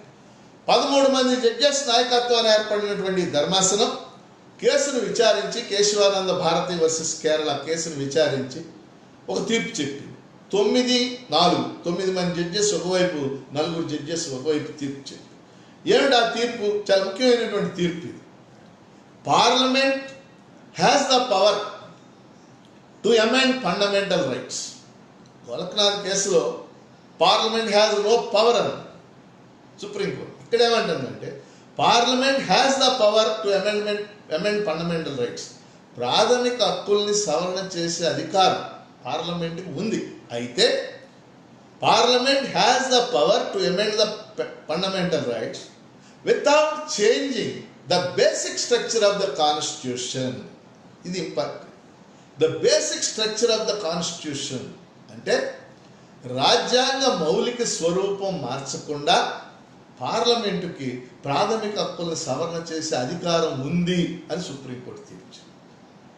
ఇక్కడ క్వశ్చన్ ఏంటంటే రాజ్యాంగ మౌలిక స్వరూపం అంటే ఏమిటనేది కూడా ఈ కేశవానంద భారతి కేసులో మొట్టమొదటిసారిగా సుప్రీంకోర్టు డిఫైన్ చేసింది. అది మన ముఖ్యమైన ఇంపార్టెంట్ పాయింట్. రాజ్యాంగ మౌలిక స్వరూపం అంటే ఏంటి, బేసిక్ స్ట్రక్చర్ అంటే ఏంటి?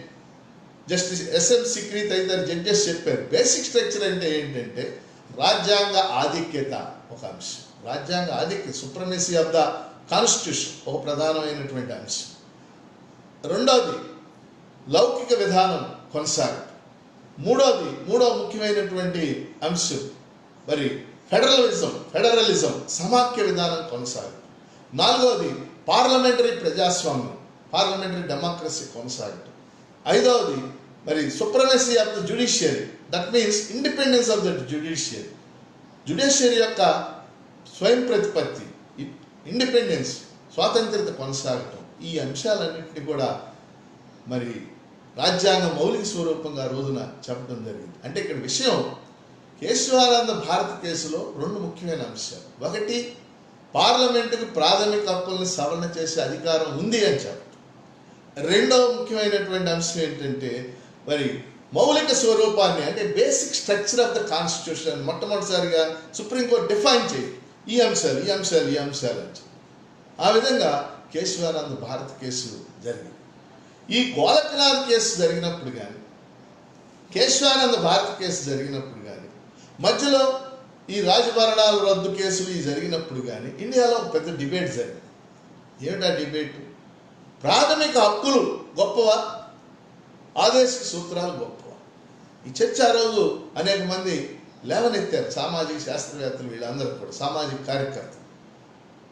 అనేక సందర్భాల్లో ప్రభుత్వం డైరెక్టివ్ ప్రిన్సిపల్స్ అమలు చేయడానికి ప్రయత్నం చేస్తున్నప్పుడు ఫండమెంటల్ రైట్స్ని కాపాడే లక్ష్యంతో ప్రభుత్వం అడ్డం పడుతుంది, వాటిని కొట్టేస్తుంది. ఇది కరెక్టా అనేటటువంటి డిబేట్, చాలా పెద్ద డిబేట్ జరిగింది ఆ రోజు. ఈ డిబేట్ యొక్క సారాంశం చివరికి ఎక్కడికి దారి తీసిందంటే 1975లో ఎమర్జెన్సీ విధించిన తర్వాత శ్రీమతి ఇందిరాగాంధీ మనందరికీ తెలుసు. 1975లో ఆవిడ అత్యవసర పరిస్థితి విధించింది. ఎమర్జెన్సీ విధిస్తే ఏం జరుగుతుందో మనకు తెలుసు. ఇప్పుడు మనం మాట్లాడుకునే ఫండమెంటల్ రైట్స్ అన్నీ ఆటోమేటిక్గా సస్పెండ్ అయిపోతాయి. 1975లో ఇందిరాగాంధీ ఎమర్జెన్సీ విధించాక 1976లో ఆవిడ 42వ రాజ్యాంగ సవరణ చేసింది. 42nd amendment. 42వ రాజ్యాంగ సవరణ ఆ రోజుల్లో మినీ కాన్స్టిట్యూషన్ అంటారు. 42nd అమెండ్మెంట్లో ముఖ్యమైనటువంటి అంశం ఏంటంటే preference should be given to directive principles over fundamental rights. అంటే ఇందిరాగాంధీ ఈ విషయాన్ని ఒకవైపు లాగేసింది అన్నమాట. అంటే ప్రాథమిక హక్కులు గొప్పయా, ఆదేశిక సూత్రాలు గొప్పయా? మనం మామూలుగా మాట్లాడితే మనకేమర్థం అవుతుంది? రెండు గొప్పయే.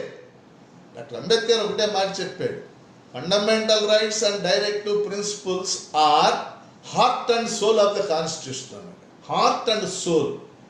ప్రాథమిక హక్కులు, ఆదేశిక సూత్రాలు రాజ్యాంగానికి గుండె వంటివి, ఆత్మ వంటివి అన్నాడు. కాబట్టి ఒకటి ఇంపార్టెన్స్ అని ఎలా చెప్తాం మనం?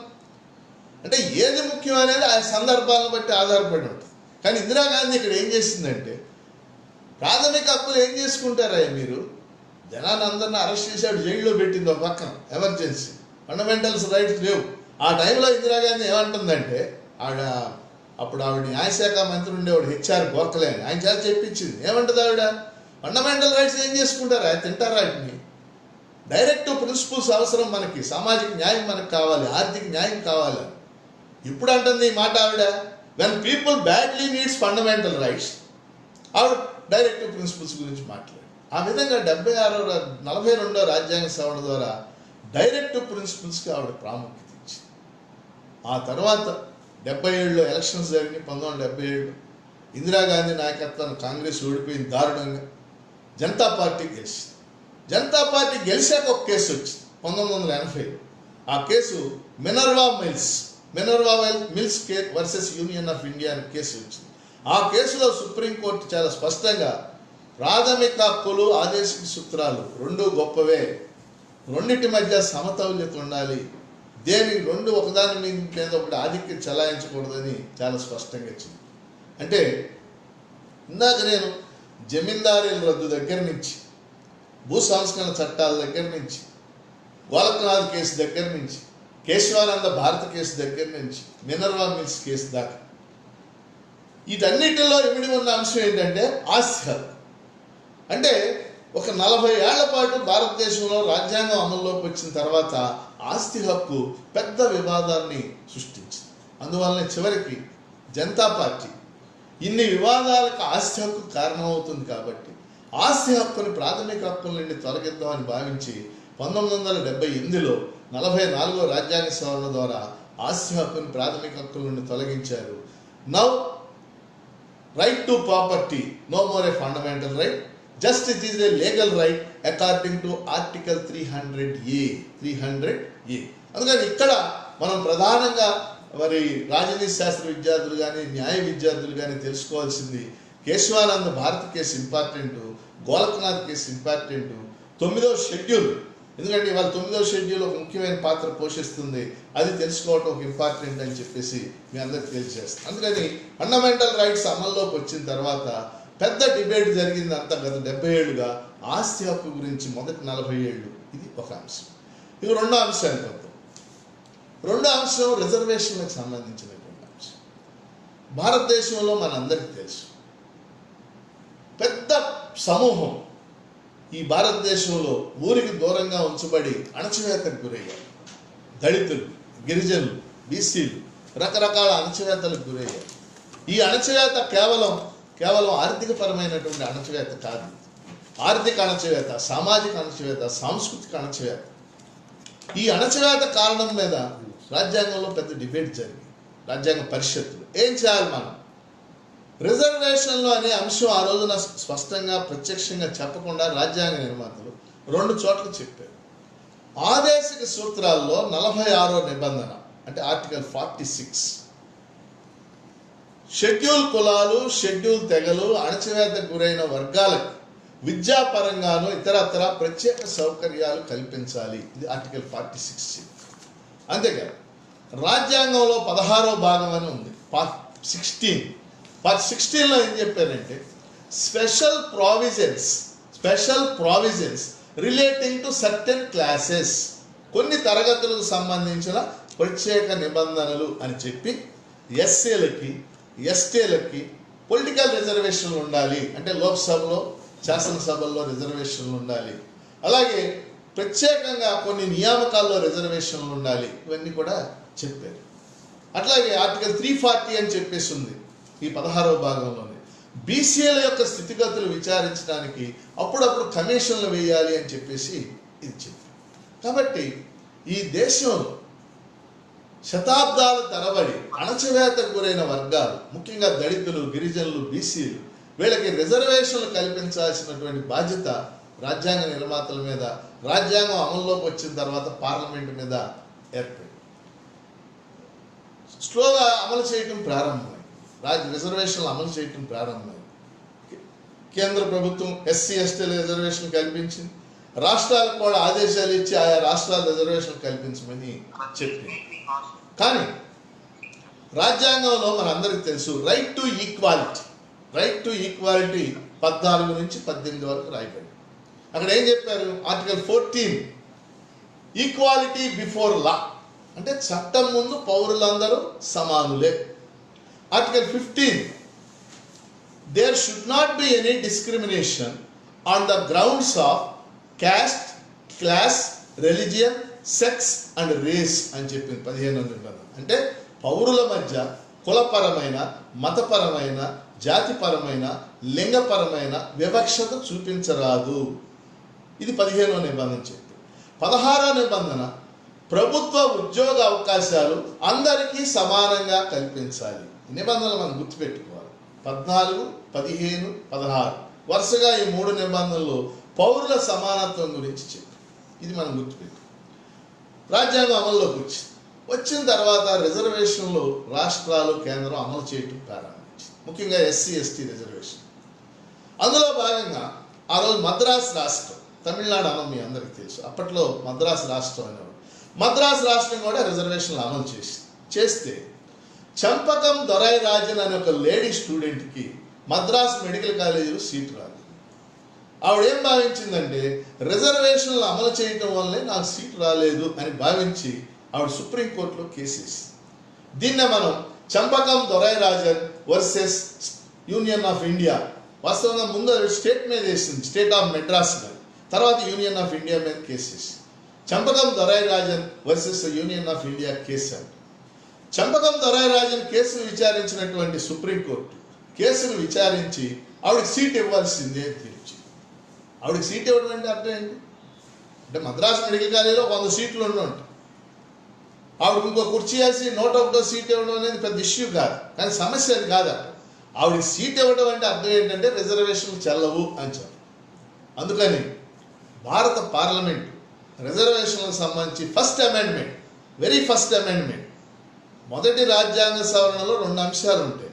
ఒకటి జమీందారీల రద్దుకు సంబంధించిన అంశం, 2 రిజర్వేషన్లకు సంబంధించిన అంశం. రిజర్వేషన్లు చెల్లుబాటు అవుతాయి అని చెప్పేసి రాజ్యాంగంలో కొత్తగా 15(4) అంటే 15వ నిబంధన సబ్సెక్షన్ 4 చేర్చమని పార్లమెంటు మొదటి రాజ్యాంగ సవరణ ద్వారా చేయండి. అంటే ఏంటి అర్థం? ఎస్సీలకి, ఎస్టీలకి, అణచివేతకు గురైన వర్గాలకి రిజర్వేషన్లు ఇప్పుడు ఫండమెంటల్ రైట్స్లోకి వచ్చేస్తుంది 15(4) ద్వారా. ఆ విధంగా రిజర్వేషన్లు చెల్లుబాటు ఆ విధంగా జరిగింది. అంతేకాదు తర్వాత వరుసగా రిజర్వేషన్ కేసులు అమలు జరగటం వచ్చేసింది ముందు. ఎందుకంటే రాష్ట్ర ప్రభుత్వాలు తమకు నచ్చిన రీతిలో మనం చూస్తాం, ఓట్ల కోసం రిజర్వేషన్లు అమలు చేస్తారు కొంతమంది, కొన్ని చోట్ల జరిగి కూడా ఉన్నాయి. అందువల్ల రాష్ట్ర ప్రభుత్వాలు తమకు నచ్చిన పద్ధతిలో రిజర్వేషన్లు అమలు చేయడం ప్రారంభించారు. రిజర్వేషన్ కేసులు విపరీతంగా వచ్చింది. అందుకని ఏం జరిగిందంటే ఒక ముఖ్యమైన కేసు, ఈ కేసు ఇక్కడ జాగ్రత్తగా అందరూ కూడా వినాలి. 1963లో సుప్రీంకోర్టు ముందుకు ఒక కేసు వచ్చింది, AR Balaji versus state of Karnataka. AR Balaji versus state of Karnataka. ఈ కేసులో సుప్రీంకోర్టు చాలా స్పష్టంగా కేంద్ర ప్రభుత్వానికి, రాష్ట్ర ప్రభుత్వానికి ఒక విషయం చెప్పేసి, రిజర్వేషన్ల గురించి ఆసక్తి ఉన్న వాళ్ళు తప్పనిసరి తెలుసుకోవాలి. అది చెప్పిన విషయం ఏంటంటే, ఆల్ టైప్స్ ఆఫ్ రిజర్వేషన్స్, మీరు ఏ రిజర్వేషన్లు అయినా ఇచ్చుకోండి, షుడ్ నాట్ ఎక్సీడ్ 50%. చాలా ఇంపార్టెంట్ ల్యాండ్ మార్క్ జడ్జిమెంట్. మీరు ఏ తరహా రిజర్వేషన్లు ఇచ్చినప్పటికి కూడా అవి 50% మించకూడదు అని supreme court Balaji versus state of Karnataka case వచ్చింది. ఎందుకంటే ఈ రోజు కూడా అదే ప్రామాణికమైనటువంటి జడ్జిమెంట్. ఇవాళ భారతదేశంలో 28 రాష్ట్రాలు ఉంటే ఒకే ఒక రాష్ట్రంలో మాత్రమే దానికి మించి రిజర్వేషన్, ఆంధ్రాతో సహా. ఒక తమిళనాడు రాష్ట్రానికి మాత్రం పార్లమెంటు ప్రత్యేకమైనటువంటి అనుమతి ఇచ్చింది. తమిళనాడులో ఉన్న వాళ్ళంతా బలహీన వర్గాలే కాబట్టి తమిళనాడు రాష్ట్రం కోసం ఓ ప్రత్యేకమైనటువంటి అమెండ్మెంట్ చేసి ఆ అమెండ్మెంట్ని తీసుకెళ్ళి 9th షెడ్యూల్లో చేర్చింది పార్లమెంట్. అందుకని తమిళనాడులో మాత్రం ఈ రోజుకి 69% రిజర్వేషన్ కొనసాగుతుంది. మిగిలిన అన్ని రాష్ట్రాల్లో 50% రిజర్వేషన్ కొనసాగుతుంది. ఇప్పుడు ఉదాహరణ మన రాష్ట్రం ఉంది, మన రాష్ట్రంలో కాపులకి రిజర్వేషన్ ఇవ్వాలనే ఉద్యమం జరిగింది, మన అందరికీ తెలుసు. అది ఇవ్వటం మంచి చెడు ఆ జోలికి నేను వెళ్తాను. కానీ ఆల్రెడీ మన రాష్ట్రంలో 50% రిజర్వేషన్లో అమలు జరుగుతుంది. మన రాష్ట్రంలో ఆల్రెడీ బీసీలకి 29%, ఎస్సీలకి 15%, ఎస్టీలకి 6%, అలాగే బీసీఈ గ్రూప్స్కి 4%, మొత్తం 50% రిజర్వేషన్లు అమలు జరుగుతుంది. ఈ 50% రిజర్వేషన్లు అమలు జరుగుతుండగా నిజంగా కాపులకి ఒక 5%, 10% రిజర్వేషన్లు ఇవ్వాలనుకోండి, ఆ రిజర్వేషన్లో రాష్ట్ర ప్రభుత్వం చట్టం చేసినంత మాత్రాన ఆగవు. ఎందుకంటే ఎవరైనా సుప్రీంకోర్టులో వేస్తే సుప్రీంకోర్టు కొట్టేస్తుంది. ఎందుకని?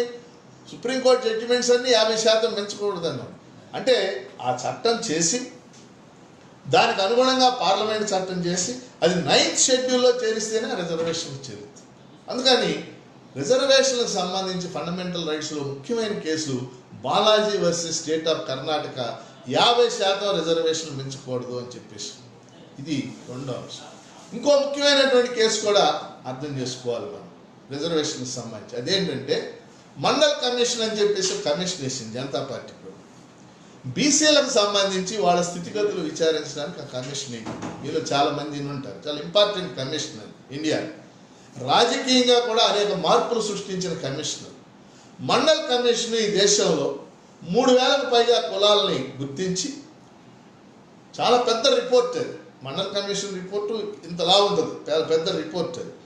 బీసీల అభివృద్ధికి ఏమేం చేయాలి ఇదంతా చాలా చెప్పింది. కానీ ఒక అంశం ఏం చెప్పిందంటే బీసీల కోసం జాతీయ స్థాయిలో కూడా 27% రిజర్వేషన్ కల్పించాలి అని చెప్పి. వాస్తవంగా బీసీలు 50% ఉన్నారని మండల్ కమిషన్ చెప్పింది, కానీ రిజర్వేషన్లు 27% సిఫార్సు చేసింది. కారణం ఏంటంటే 50% మించకూడదు కాబట్టి. ఎక్కడ? జాతీయ స్థాయిలో, అంటే ఉదాహరణకు ఐఐటీల్లో, ఐఐఎంల్లో, ఐఏఎస్ల్లో, లేకపోతే బ్యాంక్ ఎగ్జామ్స్లో, వీటన్నిటిలో కూడా 27% రిజర్వేషన్లు ఇవ్వమని మండల్ కమిషన్ చెప్పి. మండల్ కమిషన్ నివేదిక ఇచ్చినప్పుడు దేశంలో చాలా పెద్ద ఆందోళన జరిగింది. మీలో చాలామంది సీనియర్స్కి గుర్తుండున్నట్లు మండల్ కమిషన్ వ్యతిరేకంగా ఆందోళన జరిగింది. చివరికి మండల్ కమిషన్ నివేదికని కేంద్ర ప్రభుత్వం అమలు చేసింది. ఇక్కడ ఒక కేసు జరిగింది, ఇంపార్టెంట్ కేసు ఇది కూడా. దీన్ని మండల్ కేసు అని కూడా పిలుస్తారు. Indra Sawhney versus union of India. Indra Sawhney versus union of India. ఈ కేసులో మండల్ కమిషన్ నివేదిక ప్రకారం అమలు చేసిన సిఫార్సులు 27% రిజర్వేషన్లో చెల్లుబాటు కాకుండా తీర్పు ఇవ్వాలని ఇంద్ర సహాని గారు కేసేసి ఈ కేసు విచారించినటువంటి సుప్రీంకోర్టు మండల్ కమిషన్ నివేదిక సిఫార్సు 27% రిజర్వేషన్లు మేము ఆమోదిస్తున్నాం అని చెప్పింది సుప్రీంకోర్టు. అయితే క్రీమీ లేయర్ విధానం అమలు చేయాలి అని చెప్పి, ఎందుకంటే రిజర్వేషన్ల విషయంలో ఫండమెంటల్ రైట్స్ సంబంధించి ఒక ముఖ్యమైనటువంటి కేసు. నేను ఇప్పుడు 3 కేసులు చెప్పాను ఫండమెంటల్ రైట్స్. ఒకటి చంపకం దొరైరాజన్ కేసు, అలాగే రెండోది Balaji versus state of Karnataka Mysore case, మూడోది Indra Sawhney versus union of India case. అందుకని ఇవాళ దేశవ్యాప్తంగా కూడా మీ అందరూ తెలుసు, ఐఏఎస్ పరీక్షల్లో, సివిల్ సర్వీస్ పరీక్షల్లో, అట్లాగే బ్యాంక్ ఎగ్జామ్స్లో, ఎస్ఎస్సి ఉద్యోగాల్లో, ఐఐటీలో, వీటన్నిటిలో ఇవాళ బీసీలకు 27% రిజర్వేషన్లు వచ్చినాయి అంటే దానికి కారణం మండల కమిషన్ నివేదిక. దానికి కారణం ఇంద్ర సహాని కేసులో సుప్రీంకోర్టు ఇచ్చినటువంటి తీర్పు. ఇది ఒక ముఖ్యమైనటువంటి తీర్పు. 4వ కేసు కూడా ఒక ఇంపార్టెంట్ కేసు ఇప్పుడు మీకు చెప్తాను రిజర్వేషన్స్ సంబంధించి. 2005లో ఒక కేసు వచ్చింది మహారాష్ట్రలో, Inamdar versus state of Maharashtra అని చెప్పి సుప్రీంకోర్టు ముందుకు వచ్చింది. Inamdar versus state of Maharashtra అంటే ఈ ఇనామ్దార్ కేసులో ఏం చెప్పిందండి, అప్పుడు అక్కడ ఉన్నటువంటి కోర్టు ముఖ్యంగా ప్రొఫెషనల్ కాలేజెస్, ఎడ్యుకేషనల్ ఇన్స్టిట్యూషన్స్, ఈ ఇన్స్టిట్యూషన్స్లో అన్ఎయిడెడ్ ఇన్స్టిట్యూషన్స్ అన్నీ కూడా రిజర్వేషన్లు అమలు చేయక్కర్లేదు అని జడ్జిమెంట్ చెప్పింది. ఇది దారుణమైన జడ్జిమెంట్. ఎందువల్ల ఇప్పుడు ఉదాహరణ ఇప్పుడు మన ఆంధ్రప్రదేశ్లో 320 ఇంజనీరింగ్ కాలేజీలు, ఈ 320 ఇంజనీరింగ్ కాలేజీలో 20 కాలేజీలే గవర్నమెంట్ కాలేజీ, మిగిలిన 300 కాలేజీలు కూడా అన్ఎయిడెడ్ కాలేజీలు. దేశం అంతా ఇంతే కదా. అంటే ఈ అన్ఎయిడెడ్ కాలేజీల్లో మీరు రిజర్వేషన్లు అమలు చేయకూడదు, ప్రభుత్వం జోక్యం చేసుకోకూడదు అంటే అర్థం ఏంటి? ఆ కాలేజీలన్నీ సీట్లు అమ్ముకోమని కదా. ఇదో దారుణమైనటువంటి judgement. Inamdar versus state of Maharashtra case అని చెప్పేసి కేసులు ఇచ్చి అప్పుడు పార్లమెంటు 93వ రాజ్యాంగ సవరణ చేసి అన్ఎయిడెడ్ కళాశాలల్లో, వృత్తి కళాశాలల్లో, ఇంజనీరింగ్, మెడికల్ అన్ని కళాశాలల్లో కూడా రిజర్వేషన్లు చెల్లుతాయి అని చెప్పేసి ఒక అమెండ్మెంట్ చేసి, ఆ విధంగా రిజర్వేషన్లకు సంబంధించి ఫండమెంటల్ రైట్స్ని అమెండ్మెంట్ చేస్తూ అనేక కేసులు జరిగినాయి. ఇది కూడా ఇందాక నేను ముందు చెప్పాను, ఇప్పుడు రిజర్వేషన్ల గురించి చెప్పాను. ఇక్కడ ముఖ్యంగా ఈ Champakam Dorairajan case, Balaji case, Indra Sawhney case, వీటిని మనం గుర్తుంచుకోవాలని చెప్పేసి నేను కోరుతా ఉన్నాను. ఇవి కాకుండా ఇంకొక 3 ముఖ్యమైనటువంటి అంశాలు ఫండమెంటల్ రైట్స్లో భాగంగా నేను చెప్పదలుచుకున్నాను. అది రైట్ టు ఫ్రీడమ్. మనందరికీ తెలుసు, ఆర్టికల్ 19 ఇంపార్టెంట్ ఆర్టికల్. బోల్డ్ కేసులు జరిగింది దాని మీద. Right to freedom article 19 to 22 రాయబడింది. ఆర్టికల్ 19 అనేది ఇంపార్టెంట్ కేసు. ఎందుకు ఇంపార్టెంట్ కేసు అంటే it gives 6 fundamental freedoms to the citizens. 6 రకాల స్వాతంత్ర్యాలని పౌరుడికి అది ఇచ్చింది. అవి కనుక లేకపోతే ఒక నియంతృత్వ రాజ్యానికి మనకి పెద్ద తేడా లేదు. ఉదాహరణకు 6 రకాల స్వాతంత్ర్యాల్లో ఒకటి right to freedom of expression, భావ ప్రకటన స్వేచ్ఛ. అంటే ఇప్పుడు మనం పత్రికా స్వేచ్ఛ, సభా స్వేచ్ఛ, వాక్ స్వాతంత్ర్యం అని మాట్లాడుతూ ఉంటాం. ఇవి రాజ్యాంగంలో వాక్ స్వాతంత్ర్యం అనేది రాయలే, అక్కడ ఇచ్చేది పత్రికా స్వేచ్ఛ అనేది రాయలే. అక్కడ మొత్తం కలిపి right to freedom of expression, భావ ప్రకటన స్వేచ్ఛ. ఇలాంటి స్వేచ్ఛలు 6 రకాల స్వేచ్ఛలు రాజ్యాంగం మనకు కల్పించింది. 6 రకాల స్వేచ్ఛలు ఉండబట్టే ఒక నియంతృత్వ రాజ్యంలో మనం మీటింగ్ పెట్టుకునేవారు, మనం మాట్లాడినేవారు, మనం స్పీచ్ ఇవ్వనేవారు. కానీ మన దేశంలో ఆ రకమైన స్వేచ్ఛ అంటే వీటికి అనేక మినహాయింపులు, అనేక అరెస్టులు, చట్టాలు అవన్నీ, ఆ చట్టాలు కొన్ని తర్వాత చెప్తాను. అందువల్ల ఆర్టికల్ 19 అనేది ఒక ఇంపార్టెంట్ ఆర్టికల్ అని మీకు తెలియజేస్తాను. ఇంకో ముఖ్యమైన ఆర్టికల్ మనం తెలుసుకోవాలి ఏంటంటే, చాలా ఇంపార్టెంట్ ఆర్టికల్ ఇది, ఆర్టికల్ 21. ఎందుకని అది ముఖ్యమైన ఆర్టికల్ అంటే, ఒకవేళ ఎప్పుడైనా ఆర్టికల్ 352 ప్రకారం ఎమర్జెన్సీ విధించారు 75, ఫండమెంటల్ రైట్స్ అన్ని సస్పెండ్ అయిపోయి ఆటోమేటిక్గా సస్పెండ్ అయిపోయి. ఫండమెంటల్ రైట్స్ అన్ని సస్పెండ్ అయిపోయినా సస్పెండ్ కాని ఆర్టికల్స్ 2 ఉంటాయి ఫండమెంటల్ రైట్స్లో, article 20 and article 21. Important articles. 21 ఏంటి? జీవించే హక్కు, రైట్ టు లైఫ్. మనిషికి జీవించే హక్కు కావాలి. జీవించే హక్కు అంటే ఏంటి? దీని మీద చాలా పెద్ద డిబేట్, చాలా కేసులు జరిగినాయి. ఇప్పుడు మనం మాట్లాడుకునే చాలా విషయాలు దాని గురించి. ఎందుకంటే మొదటి దశలో జీవించే హక్కు అంటే మనిషి బొందిలో ప్రాణం ఉంటామని భావించి. కానీ తర్వాత సుప్రీంకోర్టు ఇచ్చినటువంటి అనేక తీర్పులు జీవించే హక్కును ఎక్స్టెండ్ చేసుకుంటా వెళ్ళిపోయి చాలా ఫస్ట్ కేసు 1950లో రాజ్యాంగం అమల్లోకి రాగానే జీవించే హక్కుకు సంబంధించి ఒక కేసు వచ్చింది. AK Gopalan versus state of Madras. చాలా ఇంపార్టెంట్ కేసు. ఏకే గోపాలన్ అని చెప్పేసి ఒక కమ్యూనిస్ట్ పార్టీ లీడర్, పెద్ద లీడర్ ఉండేవాడు. ఆయన తర్వాత తొలి లోక్సభలో కమ్యూనిస్ట్ పార్టీ ఆయన లీడర్గా కూడా ఎన్నికయ్యాడు, floor leader. AK Gopalan versus state of Madras. ఆ టైంలో పీడీ యాక్ట్ అని చేశారు. రాజ్యాంగం అమల్లోకి వచ్చి కొద్ది రోజుల్లోనే పీడీ యాక్ట్ అని చేశారు, ప్రివెంటివ్ డిటెన్షన్ యాక్ట్. ఆ యాక్ట్ కింద ఆయన అరెస్ట్ చేశారు. నన్ను అరెస్ట్ చేయడం అన్యాయం అని చెప్పేసి, నాకు జీవించే హక్కు ఉందని చెప్పేసి సుప్రీంకోర్టుకి వెళ్తే సుప్రీంకోర్టు ఆయనకు అననుకూలంగా తీర్పు చెప్పి, జీవించే హక్కు వేరు, అలాగే ఈ చట్టం చేసినటువంటి విధానం వేరు, కాబట్టి మిమ్మల్ని అరెస్ట్ చేయడం కరెక్ట్ అని చెప్పేసి. కానీ ఇదే సుప్రీంకోర్టు దాదాపు 30 ఏళ్ల తర్వాత, 28 ఏళ్ల తర్వాత 1978లో Maneka Gandhi versus union of India అని ఒక కేసు జరిగింది. చాలా ఇంపార్టెంట్ కేసు అది. మేనకా గాంధీ మీ అందరికి తెలుసు, ఆ రోజు ఇందిరాగాంధీ ఓడిపోయింది. ఇందిరాగాంధీ కోడలు ఆవిడ, సంజయ్ గాంధీ భార్య, ఇందిరాగాంధీ కోడలు. వీళ్ళందరినీ కూడా ఇతర దేశాలు వెళ్ళిపోతారేమో నిరోధించడానికి అప్పుడు జనతా పార్టీ ప్రభుత్వం ప్రయత్నం చేసి మేనకా గాంధీ యొక్క పాస్పోర్ట్ను స్వాధీనం చేసుకుంది. ఆ సందర్భంగా మేనకా గాంధీ ఇలా నా యొక్క కదలికల్ని కంట్రోల్ చేయడం అనేది నా జీవించే హక్కు భంగకరం, నా ఆత్మగౌరవానికి భంగకరం అని చెప్పేసి ఆవిడ కేసు వేస్తే సుప్రీంకోర్టు ఆ కేసులో ఒక అద్భుతమైనటువంటి తీర్పు చెప్పి, మనిషికి జీవించే హక్కు అంటే ఆత్మగౌరవం, అలాగే సంచరించే హక్కు, ఇవన్నీ కూడా కలిసి ఉంటాయని చెప్పేసి తీర్పు చెప్పి, ఆ తర్వాత సుప్రీంకోర్టు జీవించే హక్కుకు సంబంధించి కొన్ని అద్భుతమైనటువంటి జడ్జిమెంట్స్ చెప్పి, అంటే ఆ జడ్జిమెంట్స్ ద్వారా పర్యావరణ హక్కు జీవించే హక్కు భాగంలో చెప్పి, ఆరోగ్య హక్కు జీవించే హక్కులో భాగంగా చెప్పింది, ఆశ్రయం పొందే హక్కు జీవించే హక్కులో భాగంగా చెప్పింది, అట్లాగే విద్య జీవించే హక్కులో భాగంగా చెప్పింది, అలాగే సంఖ్యలు బేడీలు వేసి తీసుకెళ్ళడం అనేది అది కరెక్ట్ కాదు, మనిషి ఆత్మగౌరవానికి భంగం కాబట్టి అది కరెక్ట్ కాదు, జీవించే హక్కుకి అది భంగకరం అని చెప్పి అంటే ఇక్కడ చెప్పదలుచుకుంది ఏంటంటే, జీవించే హక్కు అంటే వాళ్ళ ప్రాణం నిలుపుకోవడం కాదు, మనిషి చుట్టూ ఆవరించే ఉన్న అనేక అంశాలు జీవించే హక్కులో భాగమైపోయింది. మీకు ఒక ఉదాహరణ చెప్తాను. Kunal Sahu versus advanced medical research centre Calcutta అని కేసు జరిగింది. ఆ కేసులో సుప్రీంకోర్టు ఒక అద్భుతమైన జడ్జిమెంట్ చెప్పింది. ఆ జడ్జిమెంట్ ఏంటంటే, ఆరోగ్యాన్ని పొందటం కూడా మనిషి ప్రాథమిక హక్కు అని తీర్చింది.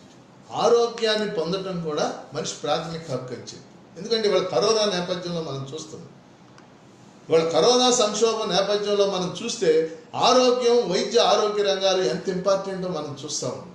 ఇవాళ వైద్య ఆరోగ్య రంగాలే మనం కాపాడుతూ ఉన్నాం. కానీ చిత్రం ఏంటంటే, ప్రభుత్వ రంగంలో ఉన్న డాక్టర్లు, ప్రభుత్వ రంగంలో ఉన్న నర్సులు, ఏఎన్ఎంలు, ఆశాలు, వీళ్ళు ఒక విధంగా పోరాటం చేస్తున్నారు, సైనికుల్లాగా పోరాటం చేస్తున్నారు.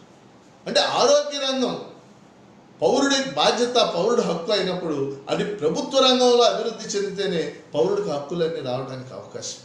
అందుకని ఆర్టికల్ 21 దగ్గర నేను ప్రధానంగా మీ అందరికీ విన్నపం చేసేది ఏంటంటే, దాన్ని బాగా అర్థం చేసుకోవాలి. విద్య, ఆరోగ్యం, పర్యావరణం ఇవన్నీ కూడా జీవించే హక్కులో భాగంగా మారిపోయింది. ఇవాళ మనం నిన్న చూసాం, నిన్న విశాఖపట్నంలో ఎల్జీ పాలిమర్స్ కేసు చూసాం.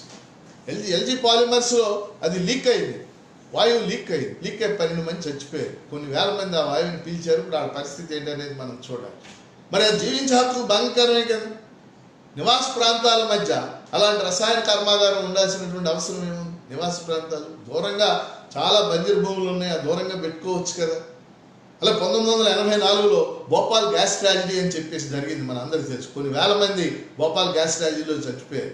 అంటే జీవించే హక్కుని మనం భంగం చేసినట్టే కదా. అందుకని మనం జీవించే హక్కు అనేది ఒక అత్యంత ముఖ్యమైనటువంటి హక్కుగా మనకు ముందుకు వచ్చింది అనేది మనం గుర్తించాల్సినటువంటి అంశం. అట్లానే ఇంకొక ముఖ్యమైన ఆర్టికల్ 22. ఎందుకంటే మనందరం కూడా దాన్ని తెలుసుకోవాల్సినటువంటి అవసరం. 22 ఏం చెప్పింది అంటే, ఇది రైట్ టు ఫ్రీడమ్లో అది కూడా ఒక ఆర్టికల్. 22 ఏం చెప్పింది? ఒక పౌరుడిని అరెస్ట్ చేస్తే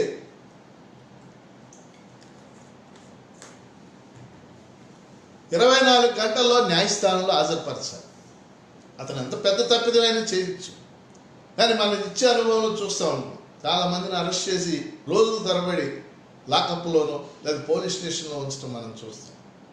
అది కాదు నేను చెప్పదలుచు. గత 70 ఏళ్లలో భారత పార్లమెంటు అనేక చట్టాలు చేసి 1950లోనే రాజ్యాంగం అమల్లోకి వచ్చిన కొద్ది రోజుల్లోనే పీడీ యాక్ట్ అని చేసింది. అంటే నల్ల బజార్లో నిత్యావసర సరుకులు అమ్మకుండా వాళ్ళని అరెస్ట్ చేయడానికి ఆ చట్టం చేస్తున్నామని ప్రివెంటివ్ డిటెన్షన్ యాక్ట్ అని చేసింది. 1971లో మేసా అనే చట్టం చేసింది, maintenance of internal security act. మీకు గుర్తుంటే 75లో ఇందిరాగాంధీ ప్రతిపక్ష నాయకులు అందరిని అరెస్ట్ చేసేసి అరెస్టులన్నీ ఈ చట్టం కింద జరిగింది. MISA, maintenance of internal security act. ఆ తర్వాత చెప్పారు maintenance of Indira Sanjay act అన్నారు కొంతమంది విమర్శించేవాళ్ళు ఆ టైంలో. అట్లా 1980లో నాసా అని చేశారు, నేషనల్ సెక్యూరిటీ యాక్ట్ అని. ఆ తర్వాత ఉగ్రవాదం పెరిగిందనే పేరుతో పోటా అనే చట్టం చేశారు, టాడా అనేటటువంటి చట్టం చేశారు. ఏమిటి చట్టాలన్నీ? ఈ చట్టాలన్నీ కూడా రౌలట్ యాక్ట్ కంటే దుర్మార్గమైన చట్టం. మనందరికి గుర్తుండి ఉంటుంది, మీలో చాలామందికి 1919లో జలియన్ వాలాబాగ్ సంఘటన జరిగింది. మనం 100 ఏళ్ళు గడిచిపోయింది. ఎందుకు జరిగింది ఆ సంఘటన? బ్రిటిష్ ప్రభుత్వం రౌలట్ చట్టం అనే చట్టం చేసింది. ఆ చట్టం కింద అరెస్ట్ చేసి విచారణ లేకుండా ఇన్నాళ్ళని జైల్లో ఉంచవచ్చు. ఓ బ్లాక్ యాక్ట్ అనమాట. రౌలట్ అనే ఒక అధికారి ఆ చట్టాన్ని సిఫార్సు చేశాడు కాబట్టి దాన్ని రౌలట్ యాక్ట్ అని ఆ చట్టం చేసి, ఆ చట్టానికి వ్యతిరేకంగా గాంధీ గారు పిలిపిస్తే జలియన్ వాలాబాగ్ సంఘటన. వాస్తవంగా నాసా, మేసా, టాడా, పోటా ఇవన్నీ కూడా రౌలట్ యాక్ట్ కంటే దారుణమైనటువంటి చట్టాలు. అంటే స్వతంత్ర భారతదేశంలో రాజ్యాంగానికి విరుద్ధంగా ఈ చట్టాలన్నీ మనం చేస్తాం. ఆచరణలో కూడా ఏం నిరూపితమైంది? టాడా కానీ పోటా కానీ తర్వాత రద్దు చేసేసేది పార్లమెంట్ మళ్ళీ. ఎందుకని? ఆ చట్టాలన్నీ అప్పుడు అధికారంలో ఉన్నవాళ్ళు తమ రాజకీయ ప్రత్యర్థులను అణచివేయడానికి ఉపయోగించారు. చాలా విచిత్రమైనటువంటి విషయం. అందుకని ఇలాంటి చట్టాలు మనలాంటి వాళ్ళ ప్రజాస్వామ్యవాదులందరూ వ్యతిరేకించినప్పుడు న్యాయవాదులందరూ కూడా వ్యతిరేకించాలి. ఎందుకంటే టాడా, పోటా ఇవన్నీ కూడా ఉగ్రవాదం పెరిగిన మాట వాస్తవం. ఆ ఉగ్రవాదాన్ని అణచడానికి వేరే మార్గాలు ఉన్నాయి. కానీ వాస్తవంగా ఉగ్రవాదం ఉన్న రాష్ట్రాల్లో ఆ చట్టాలు ఎక్కువ అమలు జరగలేదు. ఉదాహరణకి మీరు టాడా, పోటా చట్టాలు కాశ్మీర్ గురించో పంజాబ్ గురించో చేశారు, అక్కడ అమలు జరగాలి. అక్కడ అమలు జరగల. ఆ చట్టాల కింద ఎక్కువ అరెస్ట్ అయింది ఎక్కడ అంటే గోవాలో అరెస్ట్ అయ్యారు, గుజరాత్లో ఉగ్రవాదం ఏమున్నప్పుడు, లేదా గోవాలో ఉగ్రవాదం ఏముంది. అందుకని ఆర్టికల్ 22 ఒక ఇంపార్టెంట్ ఆర్టికల్ పౌరులకు సంబంధించి, పౌరుల రక్షణకు సంబంధించి, అరెస్టులకు సంబంధించి, ప్రివెన్షన్ ఆఫ్ అరెస్ట్ అన్నమాట. ఈ ఆర్టికల్స్ని మనం అర్థం చేసుకోవాల్సినటువంటి అవసరం ఉంది. టాడా, పోటా లాంటి చట్టాలు పాలక వర్గాలు చేసినప్పుడు వాటిని వ్యతిరేకించాల్సిన అవసరం కూడా ఉందనేది నా యొక్క విజ్ఞానం. అలా ఫండమెంటల్ రైట్స్ ఇంకొక ముఖ్యమైనటువంటి అంశం చెప్పి, ఫండమెంటల్ రైట్స్ అన్ని చాలా ఆర్టికల్స్ ఉన్నాయి, చాలా విషయాలు ఉన్నాయి, మన అందరికీ తెలుసు. ఉదాహరణకి ఆర్టికల్ 22, 23, 24 ఉంది. 23, 24 ఏం చెప్పింది? ఈ దేశంలో రాజ్యాంగం ప్రకారం వ్యభిచారాన్ని, బానిసత్వాన్ని, వెట్టి చాకరీని, అలాగే పిల్లలతో పనిచేయించడాన్ని, బాల కార్మిక వ్యవస్థని నిషేధించాలి. ఇప్పుడు ఆర్టికల్ 24 ఉంది. 14 సంవత్సరాల్లో పిల్లల చేత ప్రమాదకరమైన పరిశ్రమల్లో పనిచేయించుకోవడం, దానికోసం పార్లమెంట్ చట్టాలు కూడా చేసింది. కానీ ఈ రోజు కూడా భారతదేశంలో కొన్ని వేల మంది, లక్షల మంది బాల కార్మికులు పనిచేయటం మన కళ్ళ ముందు కనపడుతున్నటువంటి సత్యం. అంటే ఫండమెంటల్ రైట్స్ ఉండటం వేరు, దాన్ని అమలు చట్టాలు చేయటం వేరు, దాన్ని అమలు చేయటం. ఈ మూడు మనం అర్థం చేసుకోవాల్సినటువంటి అంశాలు. అట్లానే మనకి రైట్ టు రిలీజియన్కి సంబంధించి అనేకమైన కేసులు జరిగాయి. ముఖ్యంగా లౌకికవాదానికి, లౌకిక తత్వానికి ప్రమాదం ఏర్పడినప్పుడు కూడా అనేక కేసులు జరగడం, ఈ కేసుల్లో కోర్టులు చాలా పాజిటివ్గా స్పందించడం, భారతదేశ లౌకిక విధానాన్ని కాపాడే విధంగానే అనేక సందర్భాల్లో సుప్రీంకోర్టు తీర్పులు ఇవ్వటం కూడా మనందరికీ తెలిసినటువంటి విషయం. అలాగే ఒక ముఖ్యమైన అంశం ఫండమెంటల్ రైట్స్లో నేను చెప్పదలుచుకున్నాను. అదేంటంటే రైట్ టు ఎడ్యుకేషన్. వాస్తవంగా రాజ్యాంగం రాసినప్పుడు రాజ్యాంగ నిర్మాతలు ఆదేశిక సూత్రాల్లో విద్య గురించి రాశారు. ఆదేశ సూత్రాల్లో ఆర్టికల్ 45 అని ఉంది. ఆర్టికల్ 45వ నిబంధన ఏం చెప్పిందంటే free and compulsory education, free and compulsory education for the children below the age of 14 years within 10 years. చూడండి ఎంత గొప్పగా చెప్పారు రాజ్యాంగ నిర్మాత.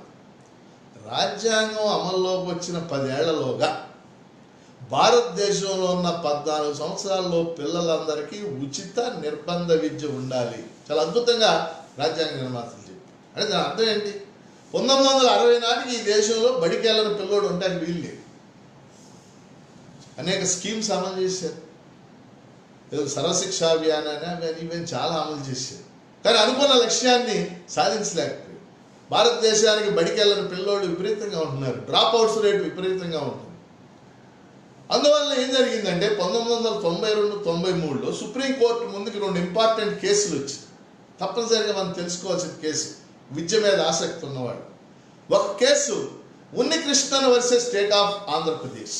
Unnikrishnan versus state of Andhra Pradesh. ఇంకో case Mohini Jain versus state of Karnataka. 2 చాలా ఇంపార్టెంట్ కేసులు విద్యకు సంబంధించి. ఈ 2 కేసుల్లో కూడా సుప్రీంకోర్టు చాలా స్పష్టంగా ఒక విషయాన్ని చెప్పి విద్యని ప్రాథమిక హక్కుగా మార్చండి, ఆదేశ సూత్రాలు ఉంచడం కాదు, విద్యను ప్రాథమిక హక్కుగా మార్చండి అని చెప్పి. అందుకని సుప్రీంకోర్టు ఈ జడ్జిమెంట్ ఇచ్చిన తర్వాత భారత పార్లమెంట్ 86వ రాజ్యాంగ సవరణ చేసింది 2002లో. 86th అమెండ్మెంట్ చేసి ఆర్టికల్ 21A అనే కొత్త ఆర్టికల్ని రాజ్యాంగంలో ఫండమెంటల్ రైట్స్లో చేర్చింది. 21A. మా టీచర్లందరికీ ఈ ఆర్టికల్ వరకు ఖచ్చితంగా తెలుసు. 21A అంటాం. 21 ఏముంది? Right to life. చూసారు, జీవించే హక్కు ఎంత ముఖ్యమో 21A రైట్ టు ఎడ్యుకేషన్, విద్య అంత ముఖ్యమని చెప్పేసి 21Aలో చేర్చి ఈ విద్య ప్రాథమిక హక్కుగా మారిన తర్వాత దీన్ని అమలు చేయడానికి 2009లో భారత పార్లమెంటు నేషనల్ ఎడ్యుకేషన్ యాక్ట్ జాతీయ విద్యా హక్కు చట్టం అని చట్టం. ఇప్పుడు ఆ చట్టం అమల్లో నిన్న ఆంధ్రప్రదేశ్ హైకోర్టు కూడా దాన్ని ప్రస్తావన చేసింది. ఎందుకంటే ఆ చట్టంలో ప్రాథమిక విద్య మాతృభాషలోనే కొనసాగాలని ఆ చట్టం. సో మన ఆంధ్రప్రదేశ్ ప్రభుత్వం ప్రాథమిక విద్యలో ఇంగ్లీష్ మీడియం పెట్టింది కాబట్టి ఆ చట్టం ఆధారంగా చేసుకునే మన హైకోర్టు జడ్జిమెంటు ఇవ్వడం అనేది కూడా జరిగింది. అంటే విద్యా హక్కు కూడా ఇవాళ ఫండమెంటల్ రైట్గా మారిపోవటం మనం చూసాం. కాబట్టి ఫండమెంటల్ రైట్స్ ఖచ్చితంగా భారతదేశం ఒక పెద్ద మార్పుకి, ముఖ్యంగా రిజర్వేషన్లకు సంబంధించిన కేసులు కానీ, ఆస్తి హక్కుకు సంబంధించిన కేసులు కానీ, భూ సంస్కరణ చట్టాలకు సంబంధించిన కేసులు కానీ, పర్యావరణ చట్టాలకు సంబంధించిన కేసులు కానీ, బాల కార్మికుల హక్కులకు సంబంధించినటువంటి కేసులు కానీ ఒక మార్పుకి దారితీసింది మన హక్కులు కాపాడుకోవటానికి. ముఖ్యంగా ఆర్టికల్ 32, ఆర్టికల్ 26 కూడా ఈ ఫండమెంటల్ రైట్స్ ముందుకు తీసుకెళ్ళడానికి దోహదపడి అని చెప్పేసి నేను మీకు తెలియజేస్తా ఉన్నాను. ఎందువల్లంటే ప్రాథమిక హక్కులు ఈ మేరకైనా ఉండబట్టే భారతదేశంలో కొంత మానవ వికాసం జరగడానికి అవకాశం లేదు. అంటే ప్రాథమిక హక్కులన్నీ సంపూర్ణంగా అమలు జరుగుతున్నాయా? ప్రభుత్వం అనే కొత్త చట్టాలు చేస్తూ ఉంది, నిర్బంధ చట్టాలు చేస్తూ ఉంది, చేస్తానమాట వాస్తవం. అనేక తమకు ఇష్టం లేని వాళ్ళని ఆ చట్టాల కింద అరెస్టులు చేస్తూ ఉంది, అది కూడా వాస్తవం. అందుకని ప్రాథమిక హక్కులు వీటికి సంబంధించినటువంటి అంశాలు మనం ముందుకు వచ్చినప్పుడు మనం న్యాయవాదులుగా కూడా, లీగల్ ప్రొఫెషన్లో ఉన్నటువంటి వాళ్ళంగా కూడా వీలైనంత వరకు మనం ప్రజల పక్షాన, అట్లానే పేదల పక్షాన మనం, అంటే it is a profession, legal profession, అది కూడా ఒక వృత్తిగా మనం తీసుకున్నప్పుడు దాని మీద మనం జీవించాలి, బతకాలి, కేసులు తీసుకోవాలి, దాని ఫీజులు వసూలు చేస్తాం, నాకు అంత తెలిసిన విషయం. కానీ అందులో కూడా ఒక మానవ కోణం, ఒక హ్యూమన్ యాంగిల్ మనం సృష్టించుకోవాల్సినటువంటి అవసరం ఉంది. అందుకని ఫండమెంటల్ రైట్స్కు సంబంధించి ఈ అంశాలు మీ దృష్టికి తెస్తున్నాను. ఖచ్చితంగా పేదవాళ్ళు, పౌరుల యొక్క ఫండమెంటల్ రైట్స్ కాపాడటానికి మనం ఒక ప్రయత్నం కూడా చేయాలి. ఆ వైపు మన ఆలోచన విధానం ఉండాలనేది నేను చెప్పదలుచుకున్నాను. ఇక రెండో అంశం ఒక హాఫ్ అన్ అవర్ నేను కొనసాగిస్తాను. రెండో అంశం రాజ్యాంగంలో ముఖ్యమైనటువంటి అంశం directive principles of state policy. Directive principles of state policy తెలుగులో మనం ఆదేశిక సూత్రాలు అంటాం. ఆదేశిక సూత్రాలు ఇవి రాజ్యాంగంలో 4వ భాగంలో రాయబడింది. ఐర్లాండ్ రాజ్యాంగం నుంచి డైరెక్టివ్ ప్రిన్సిపల్స్ని గ్రహించడం జరిగింది. ఐర్లాండ్ రాజ్యాంగం నుంచి డైరెక్టివ్ ప్రిన్సిపల్స్ని గ్రహించారు. సో ఆదేశిక సూత్రాలని ఎందుకు ఏర్పాటు చేశాం? ఏమిటి ఆదేశిక సూత్రాల్లో ముఖ్యంగా మనం గమనించాల్సింది? రాజ్యాంగం ఆదేశించింది. ఆదేశిక సూత్రాలు రాజ్యాంగం ఆదేశించింది. ఈ సూత్రాలను అమలు చేయమని. ఎవరిని ఆదేశించింది? కేంద్ర రాష్ట్ర ప్రభుత్వాలు. వాళ్ళు కదా అమలు చేయాల్సింది. మీరు ఈ సూత్రాలు అమలు చేస్తే మంచిది అని చెప్పి. బట్ రాజ్యాంగ నిర్మాతల యొక్క ముఖ్యమైన ఉద్దేశం ఏంటంటే, వాళ్ళు చెప్పింది ప్రియాంబుల్లో ఒక పదం ఉంది. రాజ్యాంగ పీఠికలో ఒక అద్భుతమైనటువంటి పదం ఉంది. నా వరకు నాకు ఒక పొలిటికల్ సైన్స్ లెక్చరర్గా రాజ్యాంగం మొత్తం మీద నేను ఇష్టపడే పదం ఇది. ప్రియాంబుల్ ఏమిటది? Justice, social, economic and political. Justice, social, economic and political అంటే ప్రజలందరికీ ఆర్థిక, సామాజిక, రాజకీయ న్యాయం జరగాలి. ఇది ఒక అద్భుతమైనటువంటి వాక్యం. ఎందుకంటే డాక్టర్ అంబేద్కర్ చెప్పాడు, లాస్కీ చెప్పాడు, వీళ్ళందరూ ఒక మాట చెప్పారు. పెద్ద గొప్పవాళ్ళు వీళ్ళంతా కూడా. లాస్కీ ఆయన ఇంగ్లాండ్ రాజ్యాంగ నిపుణుడు. ఆయన గ్రామర్ ఆఫ్ పాలిటిక్స్ అనే పుస్తకం రాశాడు. అందులో ఆయన చెప్తాడు, ఏమంటాడంటే ఆర్థిక సామాజిక న్యాయం లేని రాజకీయ న్యాయం వ్యర్థం అని. ఆర్థిక సామాజిక న్యాయం లేని రాజకీయ న్యాయం. అలాగే డాక్టర్ అంబేద్కర్ ఒకటి చెప్పాడు, ఆర్థిక సామాజిక స్వేచ్ఛ లేని రాజకీయ స్వేచ్ఛ వ్యర్థం అని. ఎందుకంటే మన దేశంలో మనం చూస్తున్నాం, మనకి రాజ్యాంగం ఏర్పడింది, 70 ఏళ్ళు గడిచినాయి, 17 ఎలక్షన్స్ జరిగినాయి. మనందరం రాజకీయ స్వేచ్ఛను అనుభవిస్తున్నాం. రాజకీయ పార్టీలు ఉన్నాయి, ఎన్నికల్లో పోటీ చేసే హక్కు ఉంది. ఏ పౌరుడైనా పోటీ చేయొచ్చు, 25 ఏళ్ళు దాటితే ఓటు వేయొచ్చు ఏ పౌరుడైనా. ఇవన్నీ రాజకీయ స్వేచ్ఛ. కానీ ఎకనామిక్ అండ్ సోషల్ జస్టిస్ ఇది ఒక కీలకమైనటువంటి అంశం. ఇవి సాధించకపోతే ఆ రాజ్యాంగానికి అర్థమే ఉండదు, మనందరికీ తెలిసిన విషయం. అందువల్ల రాజ్యాంగ ప్రియాంబుల్లో justice, social, economic and political ప్రజలందరికీ ఆర్థిక, సామాజిక, రాజకీయ న్యాయం జరగాలి. ఆ రాజకీయ న్యాయం జరగడానికే రాజ్యాంగంలో డైరెక్టివ్ ప్రిన్సిపల్స్ మేము ప్రవేశపెట్టామని డాక్టర్ అంబేద్కర్ చెప్పారు. డాక్టర్ అంబేద్కర్కి చాలా ఇష్టమైన పార్టీ రాజ్యాంగంలో పార్ట్ 4 ఇష్టమైన పార్టీ. అందుకని రాజ్యాంగంలో 4వ భాగంలో 36 నుంచి 51 వరకు ఉన్నటువంటి ఆర్టికల్స్లో directive principles of state policy గురించి రాయబడింది. వాస్తవంగా the main objective of the directive principles of state policy is to establish a welfare state in the country. ఒక సంక్షేమ రాజ్యం, ఒక సంక్షేమ రాజ్యం. మనందరం కూడా పొలిటికల్ సైన్స్లో వెల్ఫేర్ స్టేట్ అనేటటువంటి కాన్సెప్ట్ ఉంది. మీలో కొంతమంది స్కాండినేవియన్ కంట్రీస్ అని వాటి గురించి వినుంటారు. స్కాండినేవియన్, ఐరోపా ఖండంలో స్కాండినేవియన్ కంట్రీస్ అని ఉంది. నార్వే, స్వీడన్, డెన్మార్క్, ఫిన్లాండ్, వీటిని మనం స్కాండినేవియన్ కంట్రీస్ అంటాం. Those countries are the best examples of a welfare state. మన దేశం ఆ స్థాయికి వెళ్ళాలని నేను కోరుకోవట్లేదు, వెళ్ళొద్దని. కానీ ఆదేశిక సూత్రాల యొక్క ముఖ్య లక్ష్యాలు 2 చెప్తున్నాను ఇక్కడ ఈ ప్రోగ్రాం వీక్షిస్తున్న వాళ్ళందరికీ. ఒకటి, ఆర్థిక, సామాజిక, రాజకీయ న్యాయం. రెండో ముఖ్యమైన అంశం, establishment of a welfare state. ఒక సంక్షేమ రాజ్యాన్ని దేశంలో ఏర్పాటు చేయాలి. ఎందుకంటే నా వరకు నేను ఒక పొలిటికల్ సైన్స్ లెక్చరర్గా మొత్తం రాజ్యాంగంలో ఉన్న 25 భాగాలు ఉన్నాయి. పార్ట్స్ అంటాం, 25 ఉన్నాయి. అంటే వాస్తవంగా రాజ్యాంగం రాసినప్పుడు 22 పార్టీలే ఉన్నాయి.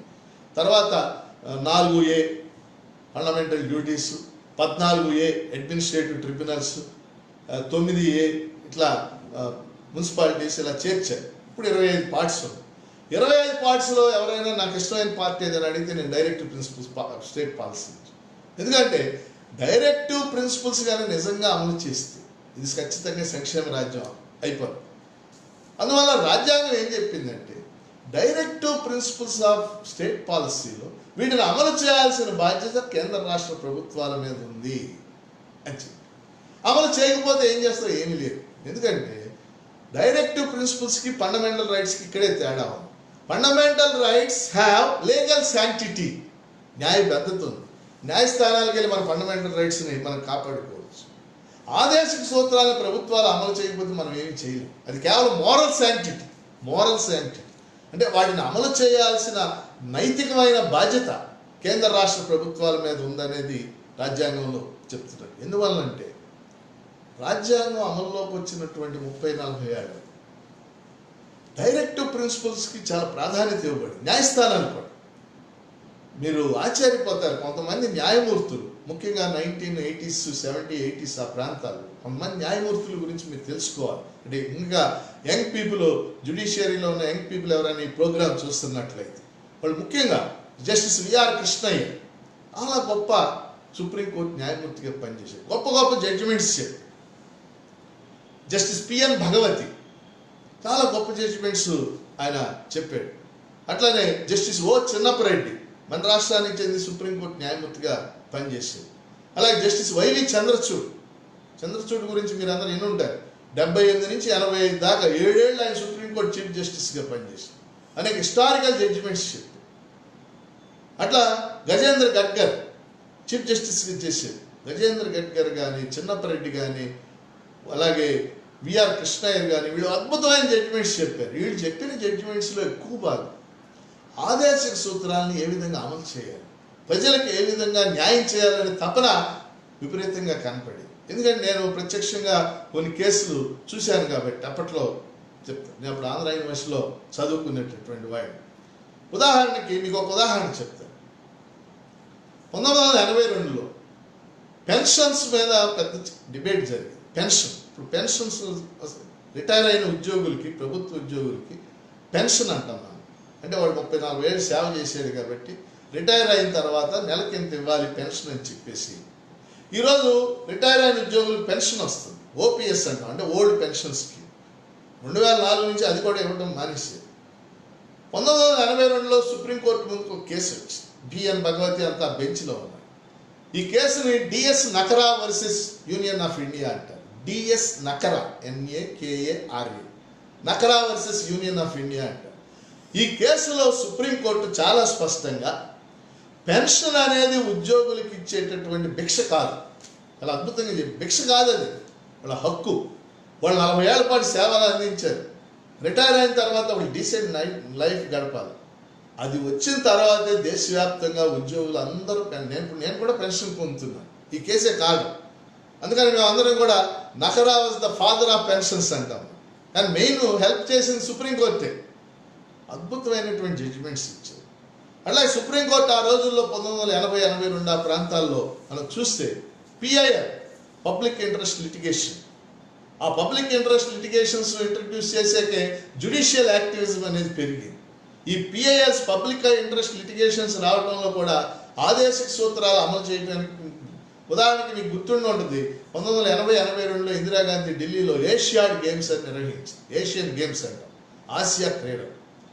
ఆసియా క్రీడలో కండక్ట్ చేసేటప్పుడు పెద్ద ఎత్తున స్టేడియంస్ నిర్మాణం చేసి ఆ నిర్మాణం చేసేటప్పుడు వేలాది మంది కార్మికుల్ని బీహార్ నుంచి, ఉత్తరప్రదేశ్ నుంచి ఇప్పుడు వలస కార్మికుల్లాగా తీసుకొచ్చారు. ఆ కార్మికులందరూ పనిచేస్తే వాళ్ళ కాంట్రాక్టర్ కూలి ఎగ్గొట్టి అప్పుడు PUCL అనే సంస్థ, PUCL People's Union for Civil Liberties అనే ఒక సంస్థ ఉండేది. ఆ సంస్థ సుప్రీంకోర్టులో PIL వేసింది.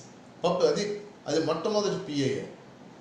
దాన్ని స్వీకరించాక సుప్రీంకోర్టు ఆ కార్మికులందరికీ న్యాయం చేయాలని చెప్పింది. ఒక అద్భుతమైనటువంటి జడ్జిమెంటు ఆ కేసులో చెప్పింది. అందువల్ల మనం ఆదేశిక సూత్రాలు అనేది ఇక్కడ ఉన్న పెద్దలందరూ ఈ కార్యక్రమాన్ని వీక్షిస్తున్నటువంటి లాయర్లు కానీ ఇతర మిత్రులు చూస్తే ఆదేశిక సూత్రాలకి న్యాయస్థానాల మద్దతు ఉండదు, అది కాదు మనం భావించాల్సి. They are the guiding principles of the constitution. రాజ్యాంగ నిర్మాతలు ఈ దేశంలో ఏం జరగాలి అనే దానికి మనకి ఇచ్చినటువంటి గైడింగ్ ప్రిన్సిపల్స్ అది. అందువల్ల ఆదేశిక సూత్రాలకు క్షుణ్ణంగా చదవండి, అమలు జరిగినా జరగకపోయినా అనేది ఇక్కడ ఉన్నటువంటి వారందరికీ నా విజ్ఞప్తి. ముఖ్యంగా 36 నుంచి 51 వరకు ఉన్న నిబంధనలో ఆదేశ సూత్రాలు రాశారు. వాటిని క్లుప్తంగా మనం కొన్ని పరిశీలన చేస్తాం. ఉదాహరణకు ఆర్టికల్ 38లో ఏం చెప్పారు? ప్రజలందరికీ ఆర్థిక, సామాజిక, రాజకీయ న్యాయం జరగాలి. ప్రజలందరికీ ఆర్థిక, సామాజిక, రాజకీయ న్యాయం. అలాగే ఆర్టికల్ 39 ఇంపార్టెంట్ ఆర్టికల్ 39లో ABCD 4 సబ్సెక్షన్స్ ఉన్నాయి. ABCD. ఏం చెప్పింది? ప్రజలందరికీ, స్త్రీ పురుషులందరికీ జీవనోపాధి కల్పించాలి. ఎంత అద్భుతంగా చెప్పింది. స్త్రీ పురుషులందరికీ జీవనోపాధి కల్పించాలి. 39B ఏం చెప్పింది? 39 ఆర్టికల్లో బి సెక్షన్ ఏం చెప్పిందంటే భౌతిక సంపద చూడండి, ఫిజికల్ హెల్త్ అందరికీ చెందాలి. సి ఏం చెప్పింది? సంపద కొద్ది మంది చేతుల్లో ఉండకుండా, కేంద్రీకృతం కాకుండా వికేంద్రీకరణ చెందాలి. ప్రజలందరికీ సంపద చెందాలి. సంపద అంటే ఏంటి? సంపద అంటే రూపాయి కాగితాలు కాదు కదా. సంపద అంటే ల్యాండ్, సంపద అంటే ఇండస్ట్రీస్. అట్లాగే 39D ఏం చెప్పిందంటే equal pay for equal work, సమాన పనికి సమాన వేతనం కల్పించాలి. ఎంత అద్భుతంగా చెప్పారు. 39 ఆర్టికల్ అనేది డైరెక్టివ్ ప్రిన్సిపల్స్కి ఊపిరి లాంటి ఆర్టికల్. ప్రజలందరికీ జీవనోపాధి కల్పించాలి, స్త్రీ పురుషులు. భౌతిక సంపద పంపిణీ జరగాలి ప్రజలందరికీ కూడా. జరుగుతుందా లేదా మన కళ్ళ ముందు మనకు కనపడుతున్నటువంటి సత్యం. అలా 39C జరుగుతుంది. సంపద కొద్ది మంది చేతుల్లో ఉండకుండా అందరికీ చెందాలి. సమాన పనికి సమాన వేతనం లభించాలి. ఎంత అద్భుతంగా రాజ్యాంగ నిర్మాతలు చెప్పారు. అట్లా తర్వాత 42వ రాజ్యాంగ సవరణ ద్వారా కూడా కొత్త ఆర్టికల్ చేర్చారు. 39A అని ఏ క్యాపిటల్ లెటర్. పూర్ పీపుల్కి లీగల్ ఎయిడ్, ఉచిత న్యాయ సహాయం అందించాలని కూడా చెప్పడం జరిగింది. అలాగే ఆర్టికల్ 40 గ్రామ పంచాయతీల నిర్మాణం జరగాలి అని చెప్పారు. 41 వృద్ధులకి, వికలాంగులకి, నిరుద్యోగులకి వీళ్ళందరికీ కూడా న్యాయం జరగాలి అని చెప్పారు. అంటే 43 ఇంపార్టెంట్ ఆర్టికల్. ఎందుకంటే ఈరోజు మనం చూస్తూ ఉన్నాం మన దేశ పరిస్థితులకి అప్లై చేసుకోవాల్సినటువంటి ఆర్టికల్ 43. ఆర్టికల్ 43 ముఖ్యమైన ఆర్టికల్ ఏం చెప్పింది? పారిశ్రామిక వ్యవసాయ కార్మికులందరికీ తగిన వేతనాలు చెల్లించాలి. వాళ్ళ శ్రమకు తగిన ఫలితం లభించాలి. వాళ్ళు పనిచేయడానికి కావలసినటువంటి పని పరిస్థితులు కల్పించాలి. ఏం జరుగుతుంది? 70 ఏళ్ళు రాజ్యాంగం అమల్లోకి వచ్చిన తర్వాత ఆర్టికల్ 43ని మనం లింక్ చేసి చూస్తే ఈరోజు కరోనా నేపథ్యంలో కోట్లాది మంది, దాదాపు 5 నుంచి 6 కోట్ల మంది వలస కార్మికులు వివిధ రాష్ట్రాల్లో చిక్కుకుపోయారు. 5 నుంచి 6 కోట్ల మంది. మరి ఒడిస్సా నుంచి, బీహార్ నుంచి, మధ్యప్రదేశ్ నుంచి, ఉత్తరప్రదేశ్ నుంచి, ఈ రాష్ట్రాల నుంచి వాళ్ళ రాష్ట్రాల్లో కూలీ లభించక అనేక ప్రాంతాలు, ముంబై, ఢిల్లీ, హైదరాబాద్, ఈ ప్రాంతాలన్నిటికి కూడా పెద్ద ఎత్తున వలస కార్మికులు రావడం మనం చూసాం. వాళ్ళ వలస కార్మికులు లాక్డౌన్ నేపథ్యంలో అక్కడ ఆదరణ లభించక పనిచేసేటటువంటి చోట వాళ్ళు నెత్తి మీద మూటలు పెట్టుకుని, పిల్లల్ని సంకలో పెట్టుకుని వేలాది కిలోమీటర్లు, వందలాది కిలోమీటర్లు నడిచి వెళ్తుంటే మనసు కలిచివేసేటటువంటి దృశ్యాలు మనం చూస్తూ ఉన్నాం సోషల్ మీడియాలో కానీ పేపర్స్లో కానీ. ఎంత దారుణమైనటువంటి విషయం. అంటే ఈ దేశంలో కనీసం కార్మికుడికి కనీస వేతనం, వాడి పని, ఉపాధి కల్పించలేనటువంటి పరిస్థితిని మనం చూస్తూ ఉన్నాం. అందుకని ఆర్టికల్ 43 అనేది ఒక ముఖ్యమైనటువంటి ఆర్టికల్. అలా చూస్తే మనం 38, 39, 40, 41, 42, 43, అలాగే 44, 45, 45 పిల్లలందరికీ కింద చెప్పాను నేను ఉచిత నిర్బంధ విద్య ఇవ్వాలని. అది ఇప్పుడు చట్టం వచ్చేసి 46 అనే రిజర్వేషన్లు కల్పించాలి, అది కూడా చట్టం వచ్చేసి. అలాగే 48లో మద్యపానాన్ని నిషేధించాలి అని చెప్పారు. మరి మద్యపానం పరిస్థితి మనం ఏంటనేది చూస్తాము. అందుకని ఓవరాల్గా మనం చూసినప్పుడు కేంద్రం కానీ రాష్ట్రాలు కానీ ఆదేశిక సూత్రాలను తమ పాలనలో ఒక గైడింగ్ ప్రిన్సిపల్స్గా, ఒక మార్గదర్శక సూత్రాలుగా, ఒక మంచి పాలన అందించడానికి, ప్రజలకి కావాల్సినటువంటి సౌకర్యాలు కల్పించడానికి, ప్రసూతి సౌకర్యాలు మహిళలకు కల్పించాలని రాశారు. ఇట్లాంటివన్నీ కూడా కల్పించడానికి ఆదేశిక సూత్రాలను ఆదర్శంగా చేసుకోవాల్సిన అవసరం. అందువల్ల ఈరోజు ఫండమెంటల్ రైట్స్ ఎంత ముఖ్యమో ఆదేశిక సూత్రాలకి న్యాయబద్ధత లేకపోయినప్పటికీ అవి కూడా అంత ముఖ్యం. ఎందుకంటే చాలామంది దీని మీద చాలా వ్యాఖ్యానాలు చేశారు. కేటీ షా అని వాళ్ళందరూ, వీళ్ళంతా కూడా. ఒక ఆయన ఎవరో చెప్పారు ఆదేశ సూత్రాలు ఎలాంటి అంటే చెక్ ఇచ్చి బ్యాంకులో డబ్బు ఉన్నప్పుడు డ్రా చేసుకోమన్నాను అలాంటి అని చెప్పేసి. ఇంకో ఆయన ఎవరో చెప్పారు ఆదేశిక సూత్రాలు నూతన సంవత్సర తీర్మానాలు లాంటివి అని ఒక ఆయన చెప్పాడు. ఇవన్నీ కాదు మనం ఆలోచించాల్సింది. రాజ్యాంగ నిర్మాతలు ఒక స్ఫూర్తితో ఆదేశిక సూత్రాలు పెట్టారు. భవిష్యత్ తరాలు, భవిష్యత్ రాబోయే పాలకులు, పరిపాలనలో ఉండేవాళ్ళు ఒక మంచి పాలన అందించడానికి ఒక స్ఫూర్తిగా ఈ సూత్రాలు పెట్టి, నిజంగా ఆర్టికల్ 39 చూడండి మీరు, ఎంత అద్భుతమైనటువంటి ఆర్టికల్ 39 ఒక్కటి సక్రమంగా అమలు చేస్తే ఈ దేశం 39 ఏం చెప్పింది? స్త్రీ పురుషులందరికీ జీవనోపాధి కల్పించి. 39B ఏం చెప్పింది? భౌతిక సంపద అందరికీ పంపిణీ కావాలి. 39C ఏం చెప్పింది? సంపద వికేంద్రీకరణ కావాలి, కొద్దిమంది చేతుల్లో ఉండకూడదు. 39D ఏం చెప్పింది? సమాన పని సమాన వేతనం. ఎంత అద్భుతం! సమాన పని సమాన వేతనం లభించాలి. నిజంగా ఈ ఆర్టికల్స్ అమలు జరిగితే ఎంత అద్భుతమైనటువంటి విషయం. ఇక్కడ నూతన సంవత్సర తీర్మానాలు, ఆదేశ సూత్రాలు అది కాదు అక్కడ పాయింట్.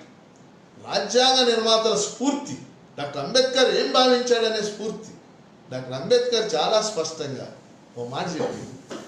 రాజ్యాంగ రచన ముగిశాక 1949 నవంబర్ 26 నవంబర్ 26 రాజ్యాంగ ఆమోదం పొందాక విలేకరుల సమావేశం జరుగుతుంది. విలేకరులు అందరూ పొగిడారు డాక్టర్ అంబేద్కర్, అయ్యా గొప్ప రాజ్యాంగాన్ని రాశారు, ఈ దేశానికి ఇచ్చారని. అప్పుడు అంబేద్కర్ ఒకటే మాట చెప్పాడు, మేము ఒక మంచి రాజ్యాంగాన్ని రాయాలని ప్రయత్నం చేశాం, రాశామని మీరు అంటున్నారు, కానీ దీని భవిష్యత్తు, దాన్ని అమలు జరిపే భవిష్యత్ పాలకుల మీద ఆధారపడి ఉంటుంది అని చెప్పాడు. ఎంత అద్భుతమైన మాట! ఆయన ఎంత దూరదృష్టితో ఆలోచించి చెప్పాడని ఇప్పుడు అనిపిస్తుంది. అందుకని ఇక్కడ మనం ఈ కార్యక్రమాన్ని వీక్షిస్తున్న వాళ్ళు అందరూ గుర్తించాల్సిన అంశం ఏంటంటే, ఆదేశిక సూత్రాలు కేంద్ర రాష్ట్ర ప్రభుత్వాలకు ఒక మార్గదర్శక సూత్రాలు. ఈరోజు న్యాయస్థానాలు ఆదేశిక సూత్రాల గురించి ఏమాత్రం ఆలోచించడం లేదు. అంటే ఇది స్వీపింగ్ స్టేట్మెంట్ అయ్యి ఉండొచ్చు. ముఖ్యంగా చివరిగా నేను దీన్ని కంక్లూజన్ చేస్తూ చెప్పదలుచుకున్నటువంటి అంశం, అటు ప్రాథమిక హక్కులు కానీ ఇటు ఆదేశిక సూత్రాలు కానీ వీటిని అమలు చేసేటప్పుడు కేంద్ర రాష్ట్ర ప్రభుత్వాలు కొన్ని నిర్ణయాలు చేస్తారు. ఆ నిర్ణయాలు ప్రజలకు అనుకూలంగా ఉన్నాయా లేదా? నిజంగా ప్రజలంటే ఎవరు? పెద్ద సంఖ్యలో ఈ దేశంలో ఉన్నటువంటి పేద ప్రజలు, అణచివేతకు గురైన ప్రజలు, కూలీలు, వ్యవసాయ కూలీలు, కార్మికులు, అసంఘటిత రంగ కార్మికులు, వీళ్ళు కదా 80% ప్రజలు. ఈ ప్రజలకు అనుకూలంగా ఈ చట్టాలు ఉన్నాయా లేవా? ఇది కీలకమైనటువంటి అంశం.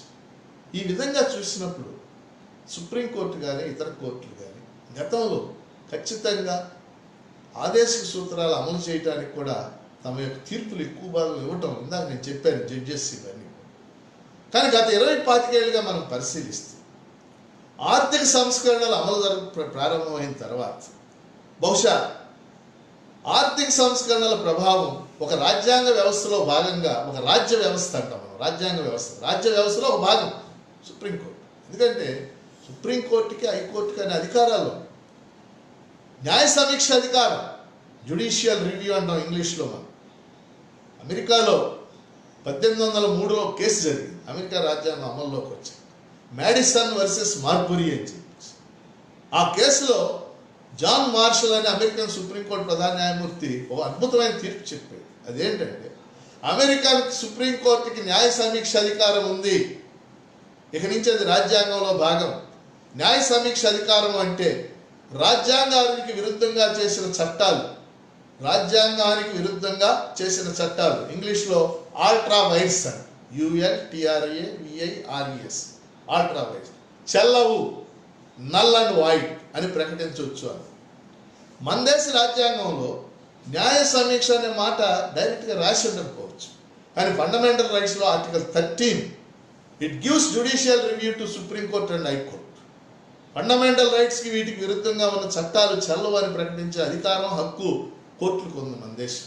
కానీ కోర్టులు చేయాల్సిన పని ఏంటంటే, ప్రజలు ఈ చట్టం ఎవరి కోసం చేశారు, ఎవరి ప్రయోజనాలకు అనుకూలంగా ఉంది, ఎవరి ప్రయోజనాలకు విరుద్ధంగా ఉంది, ఇది న్యాయస్థానాలు ఆలోచించాలి, న్యాయమూర్తులు ఆలోచించాలి. న్యాయమూర్తులు కూడా మనుషులే, ఏదో ఒక ఆర్థిక సామాజిక నేపథ్యం నుంచి వస్తారు.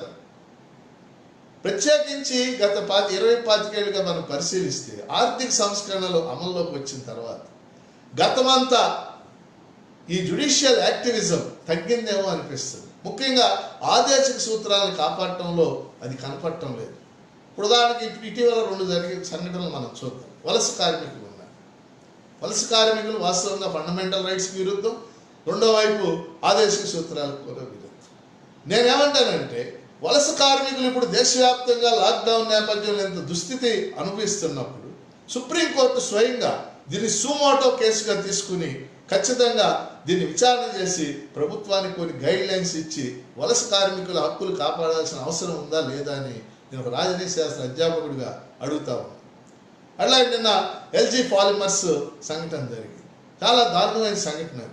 ఎల్జీ కంపెనీ ఒక దక్షిణ కొరియాకు చెందిన బహుళజాతి కంపెనీ, అంటే మల్టీనేషనల్ కంపెనీ.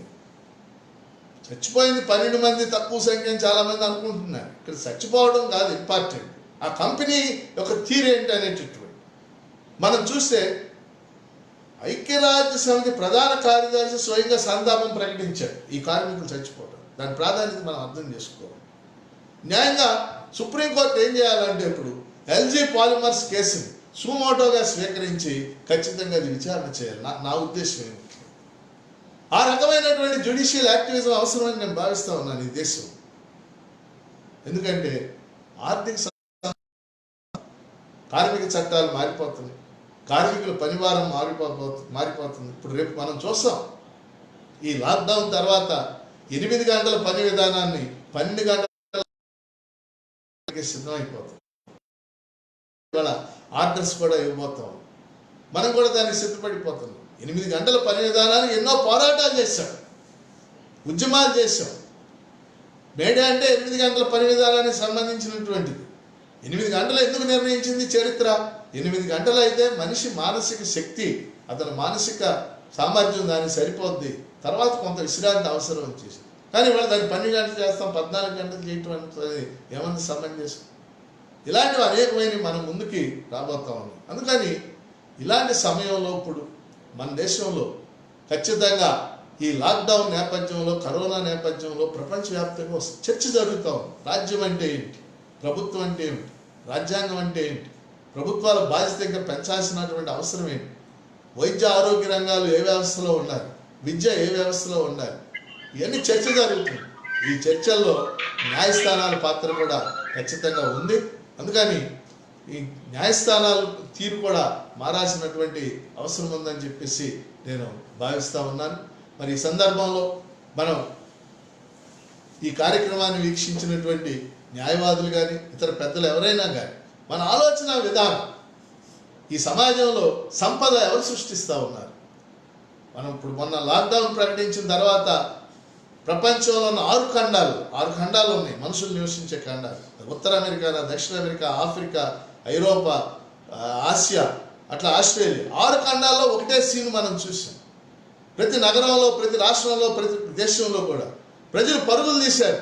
దేనికోసం పరుగులు తీశారు? బియ్యం కోసం, గోధుమల కోసం, ఆహార ధాన్యాల కోసం, పళ్ళు కోసం, కూరగాయల కోసం, పాలు కోసం. ఎవరు ఇవన్నీ సరఫరా చేసేది? మనకి కంప్యూటర్ల కోసం మనం పరుగు తీయలేదు. ఎవరు ఇవన్నీ సరఫరా చేసేది? శ్రమజీవులు, అంటే రైతులు, కూలీలు, వాళ్ళు మనకి సరఫరా చేయాలి. వాళ్ళు పండించకపోతే ఏముంది మనకి లాక్డౌన్ సమయంలో మన జీవితాలు? అందుకని శ్రమే మానవ సంపదకి మూలం అనేది మనందరికీ తెలిసినటువంటి విషయం. అలాంటి మానవ శ్రమ, మానవుల యొక్క ప్రయోజనాలు మనం కాపాడుకోవాలి. మన రాజ్యాంగ నిర్మాతలకు ఆ స్ఫూర్తి ఉంది ఖచ్చితంగా. అందుకని ఈ రోజుకి భారత రాజ్యాంగం ఆ స్ఫూర్తిని కొనసాగిస్తూ ఉంది, కలిగి ఉంది. ముఖ్యంగా ఫండమెంటల్ రైట్స్ డైరెక్టివ్ ప్రిన్సిపల్స్లో డాక్టర్ బిఆర్ అంబేద్కర్ నాయకత్వాన ముసాయిదా కమిటీ కానీ, రాజ్యాంగ పరిషత్ సభ్యులు కానీ అద్భుతమైన విషయాలు పొందుపరిచారు. వాటిని మనం అర్థం చేసుకుని, సరే జ్యుడిషియరీ సంగతి ఎలా ఉన్నా, లీగల్ ప్రొఫెషన్లోనూ ఇతర వృత్తుల్లో ఉన్న మనందరం కూడా ప్రజల ప్రయోజనాలు కాపాడటానికి మన వంతు కృషి కూడా చేయాలని ఈ సందర్భంగా కోరుకుంటూ, మరి ఈరోజు ఈ fundamental rights directive principles class చెప్పడానికి నాకు ఈ అవకాశం ఇచ్చిన AILU, All India Lawyers Union, నేను అత్యంత సరైన సంబంధం కలిగిన యూనియన్ నాయకులు, మరి చాలా మంచివాళ్ళు నర్రా శ్రీనివాసరావు గారు, రాజేంద్ర ప్రసాద్ గారు, కొల్లి సత్యనారాయణ గారు, అలాగే జాతీయ స్థాయిలో దుష్యంత్ దగే, వీళ్ళందరూ కూడా మరి లాయర్ల యొక్క సంక్షేమం కోసం, అంతేకాకుండా అనేక సందర్భాల్లో ప్రజల ప్రయోజనాల కోసం కూడా కృషి చేస్తున్నారు. వాళ్ళకి ధన్యవాదాలు తెలియజేస్తూ ఈ కార్యక్రమాన్ని ఇంతవరకు వీక్షించిన వారందరికీ క్వశ్చన్ ధన్యవాదాలు తెలియజేస్తూ నేను ఏదైనా ప్రశ్నలు కానీ లేకపోతే వ్యాఖ్యానాలు కానీ ఉంటే తెలియజేయవలసిందిగా కోరుతున్నాను. మిత్రులను మీ అందరి అన్మ్యూట్ చేయడం జరిగింది. ఒక్కొక్కరుగా హలో ఒక్కొక్కరుగా మీరు మీ చెప్పండి. ఎవరు చెప్పండి? కటా సత్యనారాయణ గారు. సార్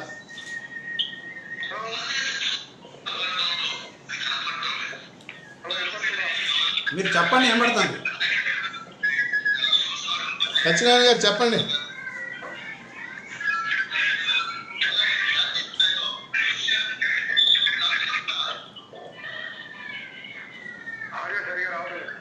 చెప్పండి, మీరు చెప్పండి, ఏం పడుతుంది? సత్యనారాయణ గారు చెప్పండి, వినపడుతుంది నాకు. సత్యనారాయణ గారు ఒక్క నిమిషం, మీ ఒక్కటే ఆన్ చేస్తాను.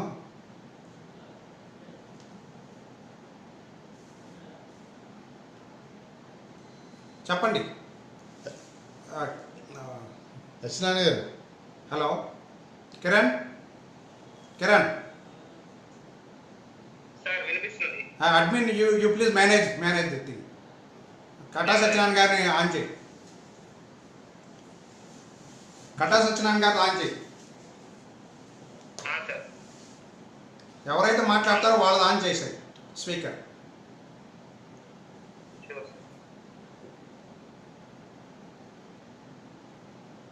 చెప్పండి.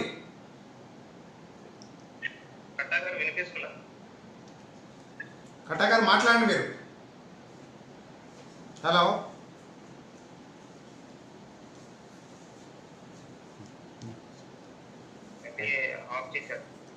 మీరు, నీకు ఇచ్చాను కదా, పోస్ట్ చేశాను కదా.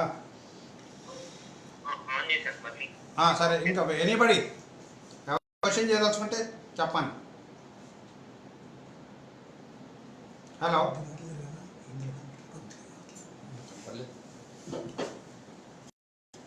చెప్పండి. Any questions or we will conclude. చెప్పండి. సంతోషపురం వైజాగ్ సార్. సార్ ఇప్పుడు అదే సూత్రాల్లోనే ఇప్పుడు యాక్చువల్లీ ఏదైనా కోర్టు కేసు మనం ఏదైనా వెళ్ళామనుకోండి, అది మనం రైట్స్ లా దాన్ని మనం ఏదైనా ఫైట్ చేసి మనం తెచ్చుకోవచ్చా? తెచ్చుకోవచ్చు. ఆ కేసు స్వభావాన్ని బట్టి ఖచ్చితంగా ఆదేశిక సూత్రాలకి న్యాయస్థానాలు న్యాయబద్ధత లేదని ఇందాక చెప్పాను. చెప్పినప్పటికి కూడా కేసు స్వభావాన్ని బట్టి ఆదేశిక సూత్రాలను కూడా కోర్టు గౌరవించాల్సినటువంటి సందర్భాలు చాలా వస్తాయి. వాటిని కూడా మనం తెచ్చుకోవచ్చు. సార్ ఇంకొంచెం డౌట్ ఏంటంటే, మీరు ఇప్పుడు ఎల్జీ పాలిమర్స్ గురించి చెప్పారు కదా, అది ఎల్జీ పాలిమర్స్ అనేది ఆల్మోస్ట్ 50 years బ్యాకే అక్కడ కంపెనీ జనావాసాల ప్లేస్ లో అది ఎస్టాబ్లిష్ అయి ఉంది. తర్వాత జనాలు వచ్చి ఇల్లు కట్టుకోవడం జరిగింది. ఇప్పుడు జనాలు వచ్చి ఇల్లు కట్టుకున్న తర్వాత ఇప్పుడు ఆ కంపెనీ మూవ్ చేయాలి అనే కాన్సెప్ట్, అది యాక్చువల్లీ అది క్వశ్చన్ ఎలా ఇది నాకు అర్థం కాదు. ఖచ్చితంగా కంపెనీ ఉన్న తర్వాత జనాలు చుట్టూ వచ్చి జనాలు చేయాలి. కంపెనీ ప్రాబ్లం ఏం లేదు. అది నువ్వు చెప్పినట్టు నేను కూడా విశాఖపట్నంలో చదువుకున్నా, చూశాను నేను దాన్ని. కంపెనీ కట్టినప్పుడు అక్కడ జనావాసాలు లేవు, కానీ ఇప్పుడు అది ప్రమాదకరమైన రసాయన పరిశ్రమ కాబట్టి జనావాసాలు వచ్చిన తర్వాత ఏం చేయాలంటే ఆ కంపెనీతో మాట్లాడి ఖచ్చితంగా అది ఇంకా దూరంగా మార్చాలి, ఊరికి దూరంగా మార్చాలి. అది చట్టం. ఎందుకంటే భోపాల్ గ్యాస్ ట్రాజడీ అప్పుడు కూడా సుప్రీంకోర్టు చాలా స్పష్టంగా చెప్పింది ఆ విషయాన్ని. భోపాల్లో కూడా గ్యాస్ ట్రాజడీ జరిగినప్పుడు 1984లో ఆ యూసీసీ అంటాం, యునైటెడ్ కార్పొరేట్ కర్మాగారం, అది జనావాస సిటీ మధ్యలో ఉంది, కానీ అది కట్టినప్పుడు సిటీకి దూరంగా ఉంది. కానీ ప్రమాదం జరిగితే ప్రజలు చచ్చిపోతారు కదా. అందుకని మీరు చెప్పిన మాట వాస్తవం, కట్టినప్పుడు జనం లేరు అక్కడ.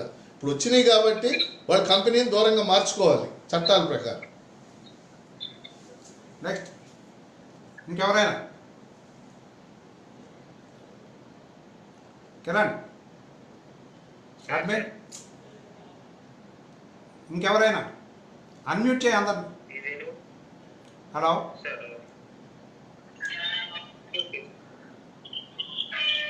చెప్పండి సత్యనారాయణ గారు, వినపడతాను. సత్యనారాయణ గారు చెప్పండి. సౌండ్ వస్తుంది. అందరూ ఒక్కోసారి కొంతమంది చెప్పండి, మీకు వినపడుతుంది, చెప్పండి. సత్యనారాయణ గారు మీరు ప్రశ్న చెప్పండి, వినపడుతుంది.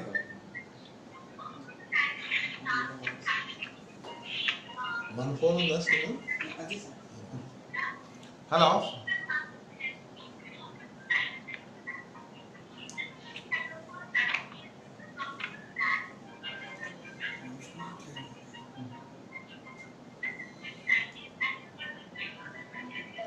హలో చెప్పండి. ఆడియో సరిగ్గా లేదు.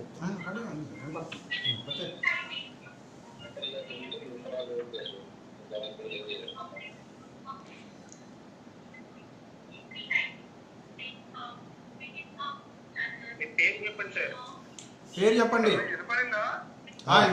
మీరు చెప్పండి.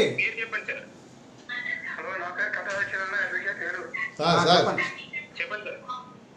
ఇప్పుడు హైకోర్టు ఆదేశాలను అపహాస్యం చేస్తూ మాతృభాష మాధ్యమంపై హైకోర్టు తీర్పులు అపహాస్యం చేస్తూ మళ్ళీ ఆప్షన్ తీసుకుంటుంది అన్ని జిల్లాల్లో.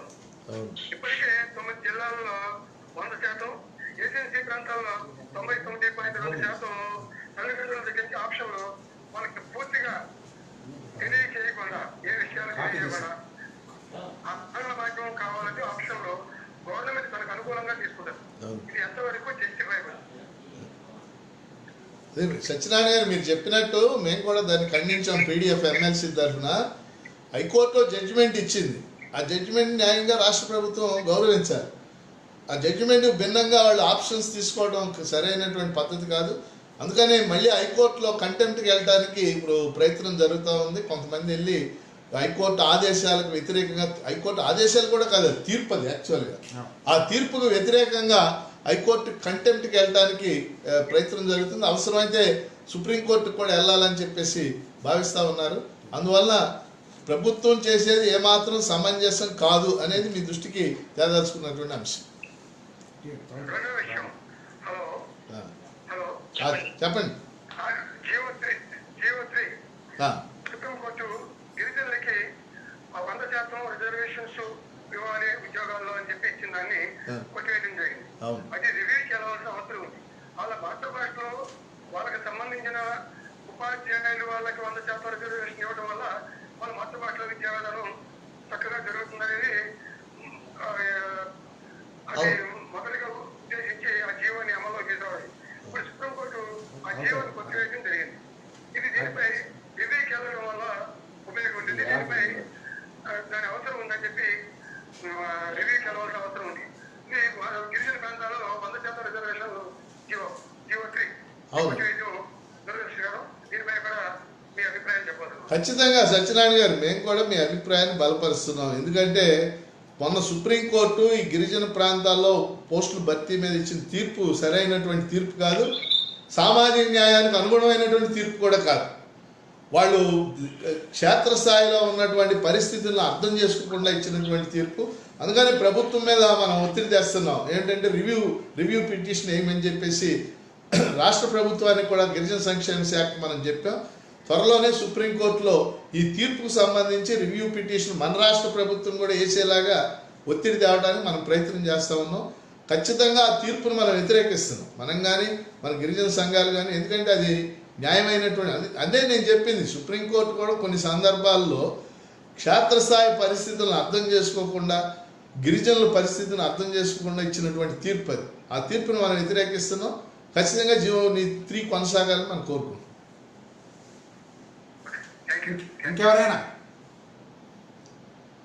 ఇంకెవరైనా అన్మ్యూట్ చేసేయండి. అందరినీ అన్మ్యూట్ చేయండి. చెప్పండి.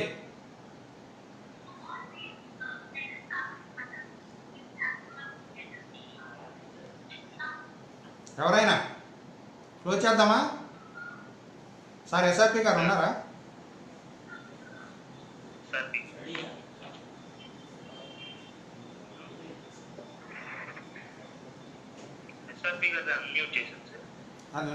నువ్వు అందరితో ఒకసారి అన్మ్యూట్ చేసే, అందరికి క్లోజ్ చేద్దాం. ఎనీబడి? భాస్కర్, విద్యా హక్కు చట్టంలో చట్ట ప్రకారం ప్రైవేటు స్కూల్స్ లో, కాలేజెస్ లో కూడా 30% సీట్స్ 25% వెనకబడిన తరగతులకి పేదవాళ్ళకి ఇవ్వాలని చెప్పేసి చెప్పారండి. అవును, కానీ అది పూర్తి స్థాయిలో అమలు కావట్లేదు. అసలు అమలు జరగదు. కూడా అమలు చేయాలని చెప్పి చెప్పడం జరిగింది, కానీ అది పూర్తి స్థాయిలో అమలు కావట్లేదు. దీనికి కరెక్ట్, మీరు చెప్పింది కరెక్ట్. అని పేరేంటి? భాస్కర్ గారు, మీరు చెప్పింది కరెక్ట్. జాతీయ విద్యా చట్టంలో 25% సీట్లు పేదవాళ్ళకి, అణచివేతకు గురైన వర్గాలకి ప్రైవేట్ కార్పొరేట్ స్కూళ్ళలో ఇవ్వాలని ఉంది. దానికి కావాల్సిన ఫీజుని గవర్నమెంట్ రీఎంబర్స్ చేయాలి. కానీ మన రాష్ట్రానికి సంబంధించి, దేశంలో మిగిలిన అట్లా పెట్టండి, మన రాష్ట్రానికి సంబంధించింది అమలు జరగలేదు. ముఖ్యంగా కార్పొరేట్ స్కూల్స్ వాటిని దాన్ని వ్యతిరేకిస్తున్నాయి. ఖచ్చితంగా మనం దాని మీద ఒత్తిడి తెస్తున్నాం. త్వరలోనే మన రాష్ట్రంలో అది అమలు జరిగేలా